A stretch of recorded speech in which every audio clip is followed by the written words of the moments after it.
Okay, Nadiminti Srinivasulu. నమస్తే అన్న. నమస్కారం అండి. ఎలా ఉన్నారు? అంత క్షేమంగా ఉన్నాం.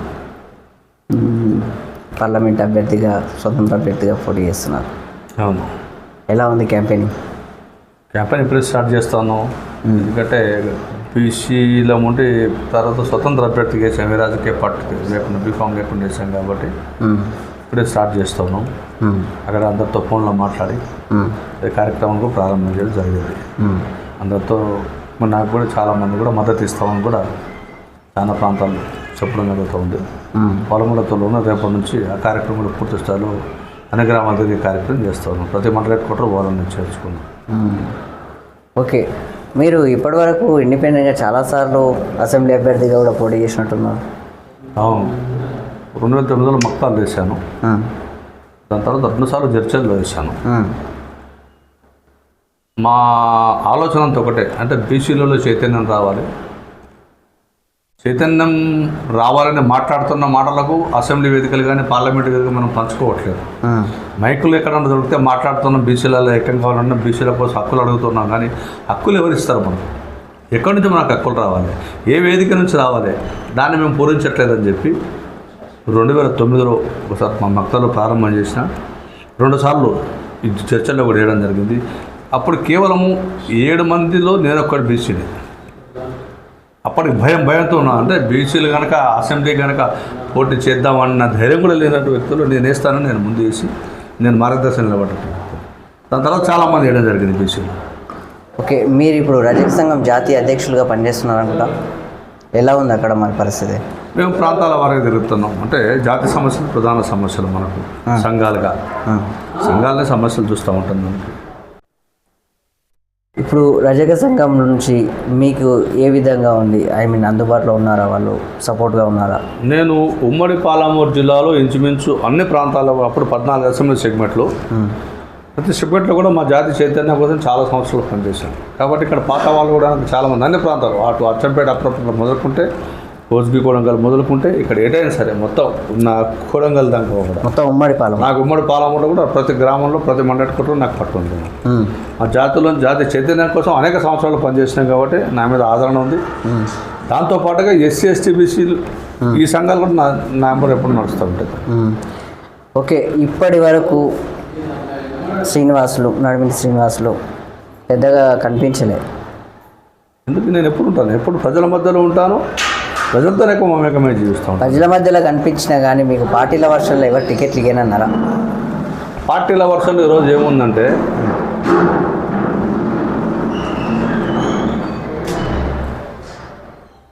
అయిపోయిందా, తీసిండా? రాజకీయ పార్టీల టికెట్ నేను గతంలో తెలుగుదేశం పార్టీలో పనిచేశాను. నా స్టార్టింగ్ రాజకీయం ఏంటంటే బీజేపీ నుంచి వచ్చాను. బీజేపీ సంఘ సిద్ధాంతం నుంచి బయటికి రావడం జరిగింది. కొన్ని కారణాలతో పార్టీకి దూరం కావడం జరిగింది. దాని తర్వాత నేను తెలుగుదేశం పార్టీలో జాయిన్ కావడం జరిగింది. సుమారు 14 సంవత్సరాలు నేను పార్టీలో పనిచేశాను. ఇష్టమైన కార్యకర్తగా పనిచేశాను. ఈ పరిసర ప్రాంతాల్లో కూడా ప్రతి ఒక్కరు నన్ను పేరు పెట్టి పిలిచేంత స్థాయిలో నేను పార్టీలో ఉన్నటువంటి వ్యక్తి. రాష్ట్ర స్థాయిలో కూడా నేను అదే విధంగా గౌరవం చేసుకున్నాను. టికెట్ల జోలికి వస్తే మేము మొదటి నుంచి ఉద్యమ నేపథ్యం ఉన్నాం కాబట్టి ఆర్థిక అంశం మేము ఎప్పుడు మనలేదు. అంటే డబ్బులు ఉంటే ఈరోజు రాజకీయం, డబ్బులు లేకుండా రాజకీయం లేదని మాకు ఇప్పుడు అర్థమైంది. ఆ రోజుల్లో డబ్బుతో మాకు పండేది కేవలం ప్రజల మధ్య ఉంటే చాలు అనుకున్నాం. సినన ఓటు బ్యాంకింగ్ అనేది ఉండడం బెటర్, కానీ ఓటు బ్యాంకింగ్ ఉన్నోళ్ళకి టికెట్లు ఇస్తారు కానీ డబ్బులకు ఇవ్వరు అనేది ఒక లెక్క. ఒకటి ఇప్పుడు నేనేమంటున్నాను అంటే, మీరు అన్నదాన్ని ఒకటే మాట చెప్తాను. ఓటు ఉన్నవాడే ఓటేస్తాడు, ఓటు ఉన్నవాడు ఎన్నికల్లో పాల్గొంటాడు. ఈ ఓటు ఉన్నవాడు ఎన్నికల్లో పాల్గొంటే ఎవడు పాల్గొంటుండే ఎన్నికల్లో? ఎవరి దగ్గర అయితే డబ్బు ఉందో వాడు ముందులో పడుతున్నాడు. అట్టడుగు వర్గంలో మంచి మేధావి కూడా టికెట్ ఇవ్వట్లేదు. ఎందుకు ఇవ్వట్లేదు? నీ బ్యాంక్ బ్యాలెన్స్ తీసుకురా షీట్ అని చెప్తా ఉన్నారు. బ్యాంకు బ్యాలెన్స్ షీట్ చూడకుండా ఎవరైనా టికెట్ ఇస్తూ ఉన్నారా? ఇస్తే మాలాంటి వాళ్ళకి అవకాశాలు వస్తాయి. అంటే మీ మాటలను బట్టి ఇది ప్రజాస్వామ్య పాలన కాదంటారా? ఇది ప్రజాస్వామ్య పాలన కాదు, ప్రజల కోసం పనిచేసే పాలన అసలే కాదు. కేవలం వాళ్ళు మాట్లాడుతున్న మాటలు ఏవైతే ఉన్నాయో, ప్రజల హక్కుల కోసం, బలహీన వర్గాల హక్కుల కోసం, ఎస్సీ ఎస్టీ బీసీ మైనార్టీ హక్కుల కోసం, సమాజ దీనోద్ధులకు మాట్లాడతారు. కానీ అది ఏది కూడా కార్యాచరణ కాదు. కేవలము కళ్ళబొల్లి మాటలు చెప్పాలి, ఈ సమయం వరకు నడుచుకోవాలి, ఈ సమయం దాటితే ఏటో పారిపోవాలి, లేదా దూరంగా ఉండాలి ప్రజలు. అంటే నేటి రాజకీయ పార్టీలు అన్నీ అవే విధంగా అన్నీ ఒక్కరి మినహాయింపు లేదు దాంట్లోంచి. ఇలా ఉంటే ఒకసారి గమనించాలి. ఇలా రాజకీయ పార్టీలు ఎవరు చూస్తూ ఉన్నాయి, ఎవరి దగ్గర డబ్బు ఉంది, ఎన్ని సంవత్సరాలు పార్టీకి పనిచేసాడని ఎవరు కూడా చూడట్లేదు. ఎవరి దగ్గర ఎన్ని వందల కోట్లు ఉన్నాయి. మాకు ఇప్పుడు మీరు కూడా ప్రజెంట్ చూస్తూ ఉన్నారు, చాలామంది ఈ పార్లమెంట్ ఎన్నికలు మీరు చూస్తూ ఉన్నారు కదా, పార్టీలు జంపింగ్లు చేస్తూ ఉన్నారు. ఎక్కడ ఉన్న పారిశ్రామిక తీసుకొచ్చి టికెట్ ఇస్తూ ఉన్నారు. ఆయనకు ప్రజలతో సంబంధం ఉండదు, పార్టీతో సంబంధం ఉండదు, ప్రజల జీవన విధానం తెలియదు. ఈ 3 సంబంధాలు లేకుంటే కానీ ఏముంది ఆయన దగ్గర, 100 కోట్లు, 200 కోట్లు, 300 కోట్లు డబ్బు ఉంది. డబ్బు చూసి టికెట్ ఇస్తుండ్రా, పార్టీని చూసి టికెట్ ఇస్తుండ్రా. ప్రజల్లో ప్రజా సమస్యల పరిధిలో మీరు పనిచేస్తున్నప్పుడు ప్రజలకు మీకు ఒక అవినాభావ సంబంధాలు ఉండడం, మీ మధ్యలో ఒక వేదిక అనేది ఉండడం అనేది జరుగుతుంది. అవును, వాస్తవమే మీరు. మరి అలా ఉంటున్నప్పుడు మీకు వాళ్ళకు ఒక కమ్యూనికేషన్ ఉంది కదా?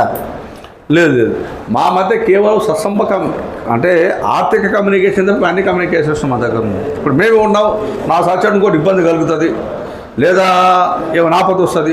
నేటి ప్రజాస్వామ్య పరిధిలో ప్రస్తుతానికి రాజకీయ పార్టీలు, రాజకీయ నాయకులు అందరూ కంప్లీట్గా ఓటు బ్యాంక్ని జమ చేసుకోవడానికి మాత్రమే ప్రయత్నిస్తున్నారు. ఇక్కడ మీ జడ్చర్ల అనిరుద్ రెడ్డి కూడా దాదాపుగా 10 సంవత్సరాల నుంచి నల్లాడుతుంది తప్ప ఇప్పుడు ఎమ్మెల్యే కాలేరు. ప్రజల్లో తిరుగుతున్నారు. సో ఎంత డబ్బులు ఉన్నా కానీ అనిరుద్ రెడ్డితో డబ్బులు ఉన్నాయంటే ఉన్నాయి, వాస్తవానికి మస్తు ఉన్నాయి. కానీ అతనికి సపోర్ట్ లేని ఎలా ఎమ్మెల్యే అవుతాడు? పార్టీ అండ దొరికింది కదా. అన్ని సంవత్సరాలు అనిరుద్ రెడ్డి గారు కొన్ని రోజులు బీజేపీలో పనిచేసిండు, అంతకన్నా వైఎస్ఆర్సీపీలో పనిచేసిండు. ఫస్ట్ వైఎస్ఆర్సీపీ. అవును, మేమంతా కూడా వైఎస్ఆర్సీపీలో కొన్ని రోజులు పనిచేసినాము. ఆయనకు అనిరుద్ రెడ్డి గారు చర్చ రావడానికి కూడా మేము మా సపోర్ట్తో చర్చ రావడం జరిగింది. మేము ఆయన ఎదిగి నీకు మేము కూడా కారణమే కదా. దాని తర్వాత మళ్ళీ ఆయన చేసి కాంగ్రెస్ పార్టీలోకి వెళ్ళిపోయిండు. కాంగ్రెస్ కాలేజీ వెళ్ళిపోయి అవే దొరికింది. అంటే డబ్బుతో పాటుగా ప్రజాబలం కూడా అవసరం, దానికి పార్టీ అండ కూడా అవసరం. పార్టీ అండ దొరికింది ఆయనకు. 2 రోజుల దాకా తిరిగిండు, అన్ని పార్టీలో తిరిగిండు, వైఎస్ఆర్సీపీలో పనిచేసిండు. తర్వాత బీజేపీలో కొన్ని రోజులు ఉన్నాడు, బీజేపీ నుంచి బయటికి రావడం జరిగింది. మళ్ళీ కాంగ్రెస్లో జాయిన్ అయ్యిండు. రేవంత్ రెడ్డి గారు, కోమటిరెడ్డి వెంకటరెడ్డి కొంతమంది వారికి మద్దతు దొరకంతో పార్టీలో అండ దొరికింది. అప్పుడు ఆయన ఫుల్ఫిల్గా బయటకు రావడం జరిగింది. అంటే ప్రజలతో మమేకమై జీవిస్తున్నా ఏ ఊళ్ళో కూర్చోవాలో స్థానబలం ఒకటి కావాలి. మా వాళ్ళలో సంకేతం బయటకు రావాల్సిందే కదా. ఆ సంకేతం రావడానికి సుమారు ఒక 10 సంవత్సరాలు. అదే ప్లేస్ నడిమిటి శ్రీనివాసులకి ఎందుకు రాలేదు? నేను అదే ప్లేస్లో ఇంచుమించుకి ఈ ఉమ్మడి జడ్చర్లలో కాకుండా పాలమూరు జిల్లా అంతా కూడా నన్ను గుర్తుపడతాను. నా ఫేస్ వేయాలి లేదా నా మాట తీరు. నేను అన్ని ప్రజా సంఘాల్లో సుమదీర్ఘంగా పనిచేసినటువంటి వ్యక్తిని. ఇలా అనేక సంఘాలకు పుట్టడానికి కూడా కారణం నేను. కుల ఉద్యమాలు వాళ్ళకు బ్యాక్ పుష్ కూడా నేనే చాలా సందర్భాల్లో పనిచేస్తాను నేను. అదేవిధంగా నేను ఇన్ని ఉద్యమాలు చేసుకుంటూ కూడా అంటే సమాజ సేవ కోసం మేము పనిచేస్తాం. అప్పుడు మేము మొదటి నుంచి కూడా మా వృత్తులంతా వదిలిపెట్టుకుని సంఘాలకి పనిచేస్తాం. మా తాత ముత్తాతలు మాకు ఆర్థిక అంశాలు లేవు, లేదా 100 ఎకరాల భూములు లేవు, లేదా ఒక 10 ఎకరాలు అమ్ముకుంటే నాకు 1 కోటి 2 కోట్లు వస్తాయన్న ఆలోచన మాకు లేదు. లేదా నా కుటుంబం కూడా ఆర్థికవేత్త కుటుంబం కాదు, లేబర్ కుటుంబం, ఊరు అట్టాడు వర్గం కుటుంబం. కాబట్టి మాకు డబ్బులు ఎక్కడి నుంచి వస్తాయి? నాకు పేరు ఉంది, ఏ ఊరు అన్నవి నా పేరు అడిగిన నడిమిడి శ్రీనివాస పలానా మనిషి అని చెప్తారు. డబ్బు ఉందంటే లేదా డబ్బు లేదా ఆయన దగ్గర అంటారు. ఇలా ఏం చూస్తున్నాం మనం? మానవ సంబంధాలను, ఆర్థిక సంబంధాలను మేమే చెప్తా ఉన్నాం. ఆ రోజుల్లో మాకు జ్ఞానం లేదని చెప్తాను. అంటే డబ్బులు మాకు పర్పస్ సంపాదించుకున్న యోగం ఉన్నా లేదా ఆలోచన ఉన్నా మేము అటువైపు నడవలేదు కాబట్టి ఇలా మేము వెనుకబడి ఉన్నాం. మిగతా అంశాలు మా దగ్గర చాలామంది నాయకులు చూస్తూ ఉన్నాం కదా. మేము మాట్లాడిన దాంట్లో ఒక 2-3 అంశాలు వాళ్ళు గట్టిగా మాట్లాడలేరు, కానీ వాళ్ళు మాకంటే పై నాయకులే కూర్చున్నారు కదా. అదే వాళ్ళకు వాక్చాతుర్యం కూడా లేదు. లేకుండా ఎలా మరి? చెప్తున్నాం కదా, ఇదే ప్రధాన అంశం. అంటే డబ్బు సమాజాన్ని శాసిస్తుందంటారా? 99% డబ్బు సమాజాన్ని శాసిస్తూ ఉంది. ఇవాళ నా వర్గం ఉంది, నేను రజక బిడ్డను. ఇన్ని సంవత్సరాలు చాలామందికి నేను చైతన్యం చేసిన, చాలామంది నాయకులు తయారు చేసిన. నేను కూడా ఇలా వెళ్ళి అడిగితే ఏం చేస్తానంటే మా మొహమాటానికి మావాడు వచ్చి బాధపడకూడదు, కానీ వేస్తే గెలుస్తాడా కానీ ఎందుకు వేయకూడదు మేము అనుకునే ఆలోచనకు రావాలని చెప్పి 2 సంవత్సరాలు మా తప్ప. బీసీలలో చైతన్యం ఎప్పటికీ రాదనుకుంటా. బీసీలలో చైతన్యం ఎక్కువైపోయింది. బీసీ సంఘాలుగా మేము కలుస్తున్నాం, బీసీ కులాలుగా విడిపోయినాం. సాకలి, మంగలి, కుమ్మరి, గుడ్డర, బోయ, గౌడ, యాదవ, ముద్రాదు, మునురుకాపు, ఎన్ని కులాలు, పద్మశాలి కులాలు తీసుకో, ఇన్ని కులాలుగా మేము పేలికలై ఉన్నాం. కేవలం బీసీ బ్యాక్వర్డ్ క్లాస్ అనే పదం ఒక్కటే తప్ప కులాలుగా ఏకమయ్యే ఉన్నారు, కానీ బీసీ వర్గంగా మాత్రం లేరు. నేను అదే కులాలుగా ఏకం కావాలంటే ఎవరి కులానికి వాడు ఏకమైంది. అది కదా నేను కూడా అయిపోయింది. ఎవరి కులం ఇప్పుడు నా కులం ఉంది, నేను ఏకం చేస్తా ఉన్నాను. నా కులాన్ని ఎటు తీసుకెళ్ళాలి? నేను నా కులం ఉంది, నా కులాన్ని ఎటు తీసుకెళ్ళాలి? సమాజంలో రుగ్మతలు మాపేందుకు నేను ప్రయత్నం చేయట్లేదు. ఆర్థిక అంశాలు వస్తున్నాయి వెతుకుతున్నాను దీంట్లో. ఎవరు నాకు డబ్బు ఇస్తాడు? నాకు డబ్బు ముఖ్యం తప్ప మళ్ళీ కూడా దీంట్లో ఇంకో అంశం కూడా వస్తుంది. కులంలో ఉన్నటువంటి కుల సంఘ నాయకుడు చేస్తున్న ప్రధాన పని జరుగుతుందా? ఈ 100 మందిని పోగేసి మా కులం జై కొట్టిస్తాం, వాడు 10,000 ఇస్తే నేను తీసుకుంటాను, మా కింది వాడు రూపాయి అయ్యాను. నేను నన్ను ఎటు నమ్ముతారు వాళ్ళే? ప్రస్తుతానికి అదే నడుస్తుంది. మరి మేము ఉన్నది చెప్తున్నాం కదా. కులాలుగా ఎందుకు ఒక సమీకరణ కావట్లేదు అంటే కులానికి బాధ్యత వహించే నాయకుడు ఎవరైతే ఉన్నారో స్వార్థపూరిత సంకుచిత ఆలోచనలతోన కులాలను భ్రష్టు పట్టిస్తూ ఉన్నారు. దాని నుంచి ఏమైతుందో బీసీలు ఏకంగా, బీసీలు ఎప్పుడు ఏకంగానే ఉన్నారు. సమాజంలో బీసీలు ఏకమై లేరు. మీరు ఒక మాట కరెక్ట్గా చెప్పారు. ఉన్నమాట ఏంటంటే బీసీలు ఏకమయ్యే ఉన్నారు అంటే కార్యకర్తల వర్షన్లో ఏకమయ్యే ఉన్నారు. వాళ్ళ లోపల ఉన్న సంకల్పాన్ని బలంగా తీసుకెళ్లే దిశగా కూడా ఉంది. కానీ పైన ఉన్న నాయకులు మాత్రమే వాటిని మొత్తం తుంచేస్తున్నారు. వాస్తవమే కదా అది. మరి మీ బీసీ నాయకులు ఉండేం లాభం? అదే చెప్తున్నాం కదా మేము కూడా. ఇలా కొన్ని వాక్చాతుర్యాన్ని పెంపొందించుకునేది, వాక్చాతుర్యాన్ని ప్రజలకు చూపించేది మీరు ఎదగడానికే, లేకపోతే మీ ఇంకా మిమ్మల్ని నమ్మొచ్చిన వాళ్ళకి మొత్తం మమ్మల్ని నమ్మించిన వాళ్ళని ఎదిగిస్తామని ఈరోజు వాస్తవమే మీకు చెప్తా ఉన్నాను. బీసీ కుల సంఘాలు అందరి నాయకులు కూడా ఒకే పంద అవలంబిస్తున్నారు. నా సమాజ ప్రయోజనం అడిగేటోళ్ళు కేవలం 110 మందే. మా ప్రయోజనం అని చెప్పేటోళ్ళు 190 మంది ఉన్నారు. ఇది వాస్తవం. మీరు కూడా అన్ని ప్రాంతాలు తిరుగుతూ ఉంటారు, వాస్తవం చెప్తా ఉన్నారు. దీన్ని బీసీ సమాజం ముందు గ్రహించాల్సింది ఏంటంటే మా వాడు ఒకడు ఎంపీ ఎమ్మెల్యే లేదా ఒక స్థాయికి ఎదిగితే మాకు మేలు చేస్తారు. కుల సంఘ నాయకునిగా ఉన్నప్పుడే పట్టించుకోలేరు. మీరు మీ ఓట్ల నమ్ముకుంటున్నారు, కానీ ఇప్పుడు ఎమ్మెల్యే ఎంపీ అయిన తర్వాత ఇంకేడ పట్టించుకుంటారు? అందులో ఏమైందంటే కొంతమంది స్వార్థపర మా కుల సంఘ నాయకులు అనుకుంటారు. అంటే ఏ కులమైనా సరే, ఏ కులంగా నేను కూడా ఈ కుల సంఘ నాయకులు కులం ఎదిగించిన తర్వాత అంటే ఒక అసెంబ్లీ సెగ్మెంట్లో కులానికి మొత్తం 1,00,000 ఓట్లు ఉండవు. అవును, 10,000 15,000 ఓట్లు ఉంటాయి. ఏ కులమైనా సరే. అవును, కొన్ని కులకు 10,000 ఎక్కువ ఉంటే ఉండొచ్చు. ఈ కులంకి వెళ్ళి గెలిచిన నాయకుడు తను ఏం చేయాలి ముందంటే తను పుట్టిన కులానికి ఎంతో కొంత సేవ చేసే ఆలోచన చేయాలి. తన కులానికి తన సమాజానికి సేవ చేసుకుంటే సమాజాన్ని చూడాలి. వాళ్ళు పార్టీలే చేస్తారు. వాళ్ళు ఏం చేస్తుందంటే మా కుల సంఘ కులం నుంచి వచ్చినటువంటి నాయకులు ఏ పార్టీ అయితే టికెట్ ఇస్తుందో ఆ పార్టీకి వాళ్ళు విధేయుడు. అవును, ఆ కుర్చెక్కిన తర్వాత తన కులం కాదు పక్క కులం కాదు ఎవడైనా వస్తే బయటలో పెట్టే మాట్లాడతారు. కానీ తన ఓట్లు వేస్తేనే గెలిచినా వాళ్ళ ప్రతినిధిని నేను, వాడు కూర్చుంటే నేను నిలబడతానే సంస్కారం కనుక నాయకుడికి వచ్చినాడు ఈ ప్రజాస్వామ్యం పూర్తి మనలోకి వస్తుంది. అది రాకపోతే ఒకప్పుడు దొరలు తిట్టినాం, మనం నైజాములు తిట్టినాం, రాజులను తిట్టినాం. ఇప్పుడు ఇది కూడా రాజరిక వ్యవస్థనే. ఒక నాయకుడు చాలా ప్రాంతాలు తిరుగుతున్నాను. ఈ రాజరిక వ్యవస్థను సృష్టించిందే ప్రజలు కదా. ప్రజలు పాలకుని ఎన్నుకున్నారు, కానీ మా మీద తొక్కి నాట్యం చేయమని ఎన్నుకోలేదు. ప్రజలకు ప్రతినిధి కావాలి. అందరం అన్ని విషయాలు. ఇది ఒక పరిస్థితి ఏంటంటే మనం ఓపెన్గా మాట్లాడుకుంటే వాస్తవానికి నాకు ఒక మాట, మీరు ఒక ఎమ్మెల్యే అయితే నాకు ఈ ప్రజా సంక్షేమ పథకాలలో ఈ యొక్క దళిత బంధు ఇప్పియండి, లేకపోతే ఈ యొక్క డబల్ బెడ్రూమ్ ఇప్పియండి, నేను మిమ్మల్ని చూసుకుంటా, మీ కమిషన్ ఇస్తా, ఎవడు ఏమన్నాడన్నా అవన్నీ నేర్పించేది ప్రజలే కదా. దీంట్లో మీరు అన్నది కూడా వాస్తవమే. ఈ సంక్షేమ పథకాలు ఎవరికి అందించాలి అంటే నిస్వార్థంగా ఎవరికైతే లేదో వాడికి అందించాలి. మీరు చెప్పినట్టుగా అక్కడ ఎందుకు లోపం జరుగుతుంది అంటే ఈ నాయకుడికి గెలిచిన నాయకుడికి అన్ని తెలియకపోవచ్చు. ఈ స్టేజీలు వస్తాయి దీంట్లో, నెంబర్ 1, నెంబర్ 2, నెంబర్ 3, నెంబర్ 4 దాకా స్టేజీలు వస్తాం. ఈ నెంబర్ 4 స్టేజీలో ఒకడు ఉంటాడు. వీడు ఈ ఉన్నటువంటి టీంతో ఎక్కువ మమేకం ఉంటాడు. నెంబర్ 3 అనేది తక్కువ ఉంటుంది, నెంబర్ 2 ఆయనకి ఇంకా తక్కువ ఉంటుంది, నెంబర్ 1 ఆయనకి చెప్తే తప్ప తెలియదు. ఎవరు నిజంగా వాస్తవంగా వాడికి లేదు వాడికి ఇస్తామని నెంబర్ 2 నెంబర్ 1 ఆయన అనుకుంటే ఈ 3 కొట్టుకోకపోతాయి. వాస్తవంగా నేను గ్రౌండ్ రిపోర్ట్ తీసుకుంటా, నీకు ఇల్లుందా లేదా నేను తెలుసుకొని ఇస్తాను కానీ ఒక మాట అంటే ఈ 3 కొట్టుకోకపోతాయి. కానీ ఆ నాయకుడు గోపిక లేదు, వీళ్ళ 10 ఏళ్ళు జాగ్రత్తగా ఉంటాయి. బలే లేదు ఎవరు మళ్ళీ ప్రజలే బలి అవుతారు. దానికి కూడా ఉన్నటువంటి నెంబర్ 4లో ఉన్నటువంటి వ్యక్తి చేసే పని ఏంది, ₹1,00,000 కట్టాలాడా, నువ్వు నాకు ₹1,10,000 ఇస్తే నీకు ఆడ అమెండ్మెంట్ చేపిస్తాను. ₹1,00,000 ఉన్నాడు వాడు ఒక రకంగా పేదోడే కదన్న. పేదోడే అప్పు చేసి తీసుకొస్తాడు, వాళ్ళ దగ్గర డబ్బులు ఉండవు. అదే అన్న, వాడు పేదోడే పేదోడే, కంప్లీట్గా పేదోడే. వాడు ఎట్లుంటాడంటే ఆడిని అడుకొచ్చుకునే బతుకులే తప్ప కూర్చో బతుకులే. అవి కూడా అప్పు చేస్తాడు, బంగారం కానీ ఉంటే కుద పెడతాడు, లేకపోతే అమ్ముకుంటాడు, అమ్ముకొని తెచ్చిస్తాడు. వాళ్ళ దగ్గర డబ్బులు వాడు ఇల్లు కట్టుకోడా. అది ఇప్పుడు దీంట్లో ప్రజాస్వామ్యంలో నాయకులు చెప్తున్న మాటలు మాకు ఎందుకు ఆశ్చర్యం అంటే, లేనివాడు ఇంకా లేనివాడే, ఉన్నవాడు ఇంకా ఉన్నవాడే అవుతున్నాడు.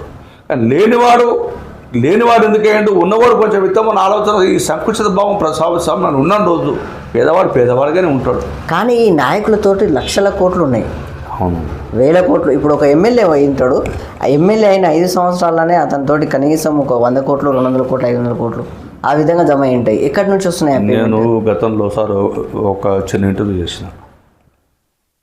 గతంలో పాలకులు 10 సంవత్సరాలు కేసీఆర్ ప్రభుత్వం తెలంగాణలో ఉన్నది. అవును, తెలంగాణ ఫస్ట్ ఎమ్మెల్యే వేసినాడు కూడా, 2 ఎమ్మెల్యే కూడా వాళ్ళ దగ్గర వాళ్ళే ఉన్నారు.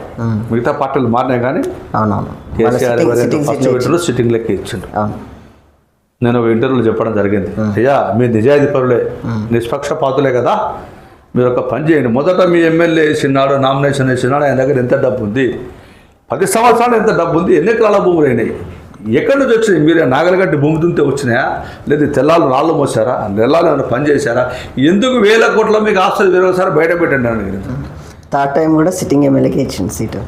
ఎప్పుడు చెప్తున్నాం ఈ మాటలు అంటే, ప్రజలను పీడించి లేదా మమ్మల్ని పీల్చి పిప్పు చేసి పీల్చుకొస్తే నీకే పాలకుడు తప్ప, ఇవాళ మనం మన గురించి మాట్లాడుతున్నాం అంటే, తెలంగాణలో ఉన్నటువంటి గుమ్మనాడు సేవ గారి పేరు ఇప్పుడు మనం చెప్తా ఉంటాం చాలా ప్రాంతం. అవును, ఆయన ఒక ఎమ్మెల్యే సుమారు 5 సార్లు పనిచేసింది అనుకుంటే ఇంచుమించు. అవును, ఆర్టీసీ బస్సులో అసెంబ్లీకి వచ్చేవాడు, అవును, ఆర్టీసీ బస్సులో ఇంటికి పోయేవాడు, పాత గుడ్రం సపరము గుడిసేసుకుని ఉండేవాడు, తప్పమైన నాగలి కొట్టేవాడు, తనకు వచ్చిన జీవితం కూడా పార్టీకి ఇచ్చాడు, పార్టీ 5-10 ఇస్తే తిని బతికాడు. అందుకే వాళ్ళు ఆదర్శ పురుషులైన సమాజానికి మరి వాళ్ళని మనం ఎందుకు త్యాగిస్తున్నాము? వాళ్ళ పార్టీ మాకు సంబంధం లేదు కదా, వాళ్ళంతా కమిషన్ బాగుంది వచ్చినాడు కదా, ఆయనలాగా అందరూ బతకట్లేదు కదా. మళ్ళా నిస్వార్థులు సమాజానికి ఎప్పుడు ఆదర్శ పురుషులే. అంతకంటే ముందు కూడా తీసుకుంటే కొండలక్ష్మణ్ బాబూజీ గారు, వారితో నాకు చాలా సన్నిహిత సంబంధాలు, బీసీ నాయకుడు, వాళ్ళతో కలిసి చాలా పని చేశాను నేను ఆయన దగ్గర, ఉద్యమ స్ఫూర్తులు. ఆయన ఒక మాట చెప్పాడు, నేను ఒకసారి ఎన్నికలు నిలబడ్డప్పుడు నా ఖర్చు 15,000 రూపాయలు దాటలేదు అన్నాడు. నేను మంత్రి తర్వాత తెలంగాణ కోసం రాజీనామా చేసిండు ఆయన. సుదీర్ఘ కాలంలో ఆయన 2 మాటలు చెప్పాడు, మీ ఈనాడు డబ్బు గురించి ఆడటం చేయలేదు, డబ్బుతో మాకు అవసరం పడలేదు, అందుకే మమ్మల్ని సమాజం గుర్తిస్తుంది. కొండ లక్ష్మణ్ బాబు చనిపోయిన తర్వాత ఇప్పుడు మనం ఎందుకు యాడ్ చేస్తున్నాం? ఇప్పుడున్న సమకాలీన రాజకీయ నాయకులు ఎవరు న్యాయ చేస్తున్నామా? 5 ఏళ్ల తర్వాత ఆయన ఎవరో మనకు తెలియదు అంటున్నాం. ఎందుకంటున్నాం? నువ్వు స్వార్థజీవి కాబట్టి సమాజం నిన్ను విస్మరిస్తుంది. నువ్వు నిస్వార్థంగా పని చేస్తే మళ్ళీ తిరిగి తిరిగి ఒక రోజు ముందులో సాగుతుంది. అది ఆగే పని ఏ నాయకుడు చేయట్లేదు.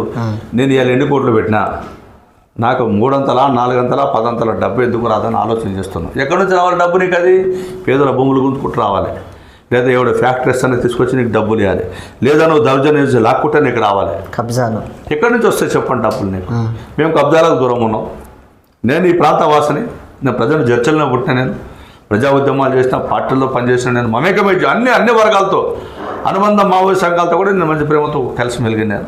అప్పర్ ప్రాంత అన్ని ప్రాంతాలు కూడా నేను సుదీర్ఘంగా తిరిగినటువంటి వ్యక్తిని. నేను LSPS, MRPS, మిగతా కుల సంఘాలన్నిటి కూడా నేను కోఆర్డినేషన్ టీంలో నేను పని. మావోయిస్ట్ పార్టీలతో కూడా సత్సంబాలు, మావోయిస్టు వాళ్ళతో కలిసి ప్రజా సంఘాలు అనేక కార్యక్రమాలు పాల్గొనేది.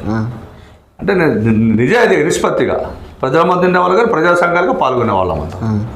ప్రజలతో సంబంధం మీద వాళ్ళకి కంపల్సరీ మేము చర్చించేవాళ్ళం. మేము దాంట్లో దాపరికం లేదు. అది మేము అందరూ అడుగుకోతాం, తుపాకి కొట్టి, ఇది కాదు మాకు కావాల్సింది. ప్రజల కోసం, ప్రజా అనుసంధానం కోసం ఇప్పుడు సంబంధం ఉంటే మాట్లాడేవాళ్ళం. అందుకే ఏమంటున్నాం, మేము ప్రజల కోసం పనిచేస్తున్నాం కాబట్టి మాకు ఇవాళ ఇన్ని ఇబ్బందులు లేదు. మేము కూడా భూస్వామ్య వ్యవస్థలో మేము కూడా నేను ఒక 50 ఎకరాలు సంపాదించుకుంటే నాకు ఒక 6 ముందర ఉంటుంది, 40 వెనక ముందు ఉంటారు, నేను వేస్తున్న 10 మంది వచ్చి ముందలాగుతారు. నీతో నాకు పని ఏంది అప్పుడు? ఇప్పుడు ప్రజాస్వామ్య పరిధిలో మీరు పనిచేస్తున్నారు, ప్రజా సంక్షేమ పరిధిలో పనిచేస్తున్నారు. అలా పనిచేస్తున్నప్పుడు మీకు ఇన్కమ్ సోర్స్ ఎక్కడి నుంచి ఉంది? మేము చిన్న చిన్న వ్యాపారాలు చేసుకొని బతుకుతూ ఉన్నాం. ఆ వచ్చిన రోజుతో మా కుటుంబాన్ని నడుపుకోవాలి, ఇటు ప్రజాసేవ చేయాలి. దాంతోపాటు సంఘాలుగా నేను నిజమైన భారతదేశం అంతా తిరుగుతూ ఉంటాను. ఆంధ్ర, తెలంగాణ, మిగతా ప్రాంతాలు పోతూ ఉంటాం. మా సొంత ఖర్చులతో పోతాం.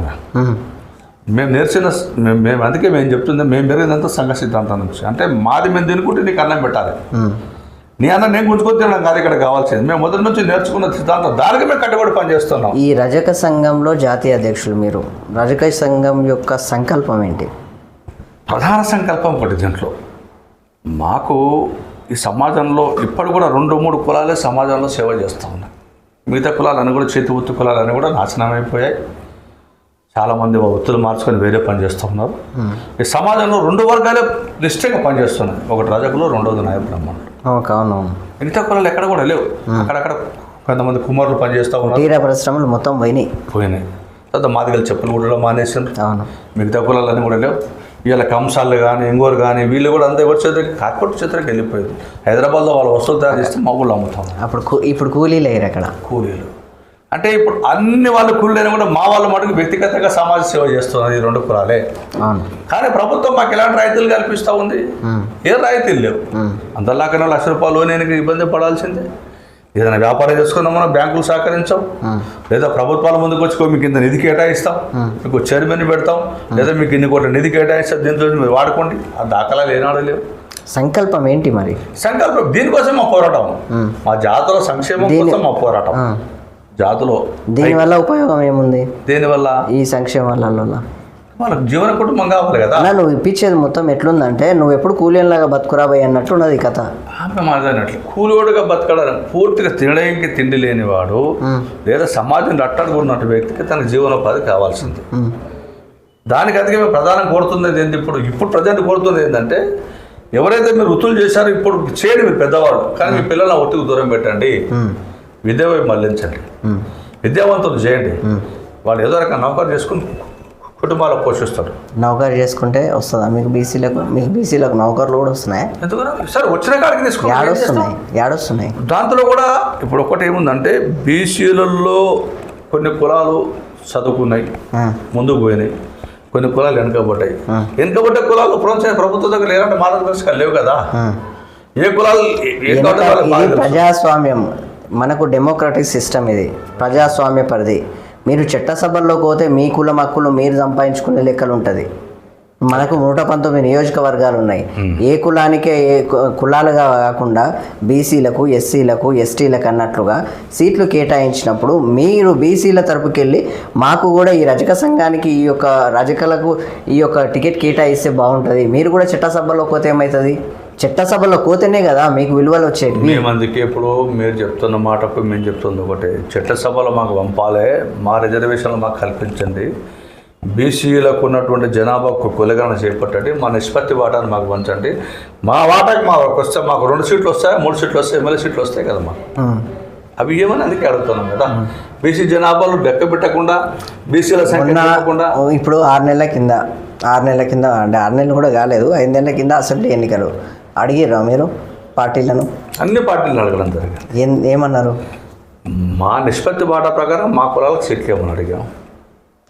బీసీ మొత్తం కలిస్తేనే మీకు టికెట్లు ఇయ్యరు, సీట్లు ఇయ్యరు. ఓకే, మిమ్మల్ని తీసి మిమ్మల్ని నిజం చెప్పాలంటే ఓపెన్గా చెప్తున్నాయి మాట, రాజకీయాలకు అంటరాని వాళ్ళు బీసీలు. ఓకే, డైరెక్ట్ అంటున్నారు, తీసి పాడేస్తున్నారు.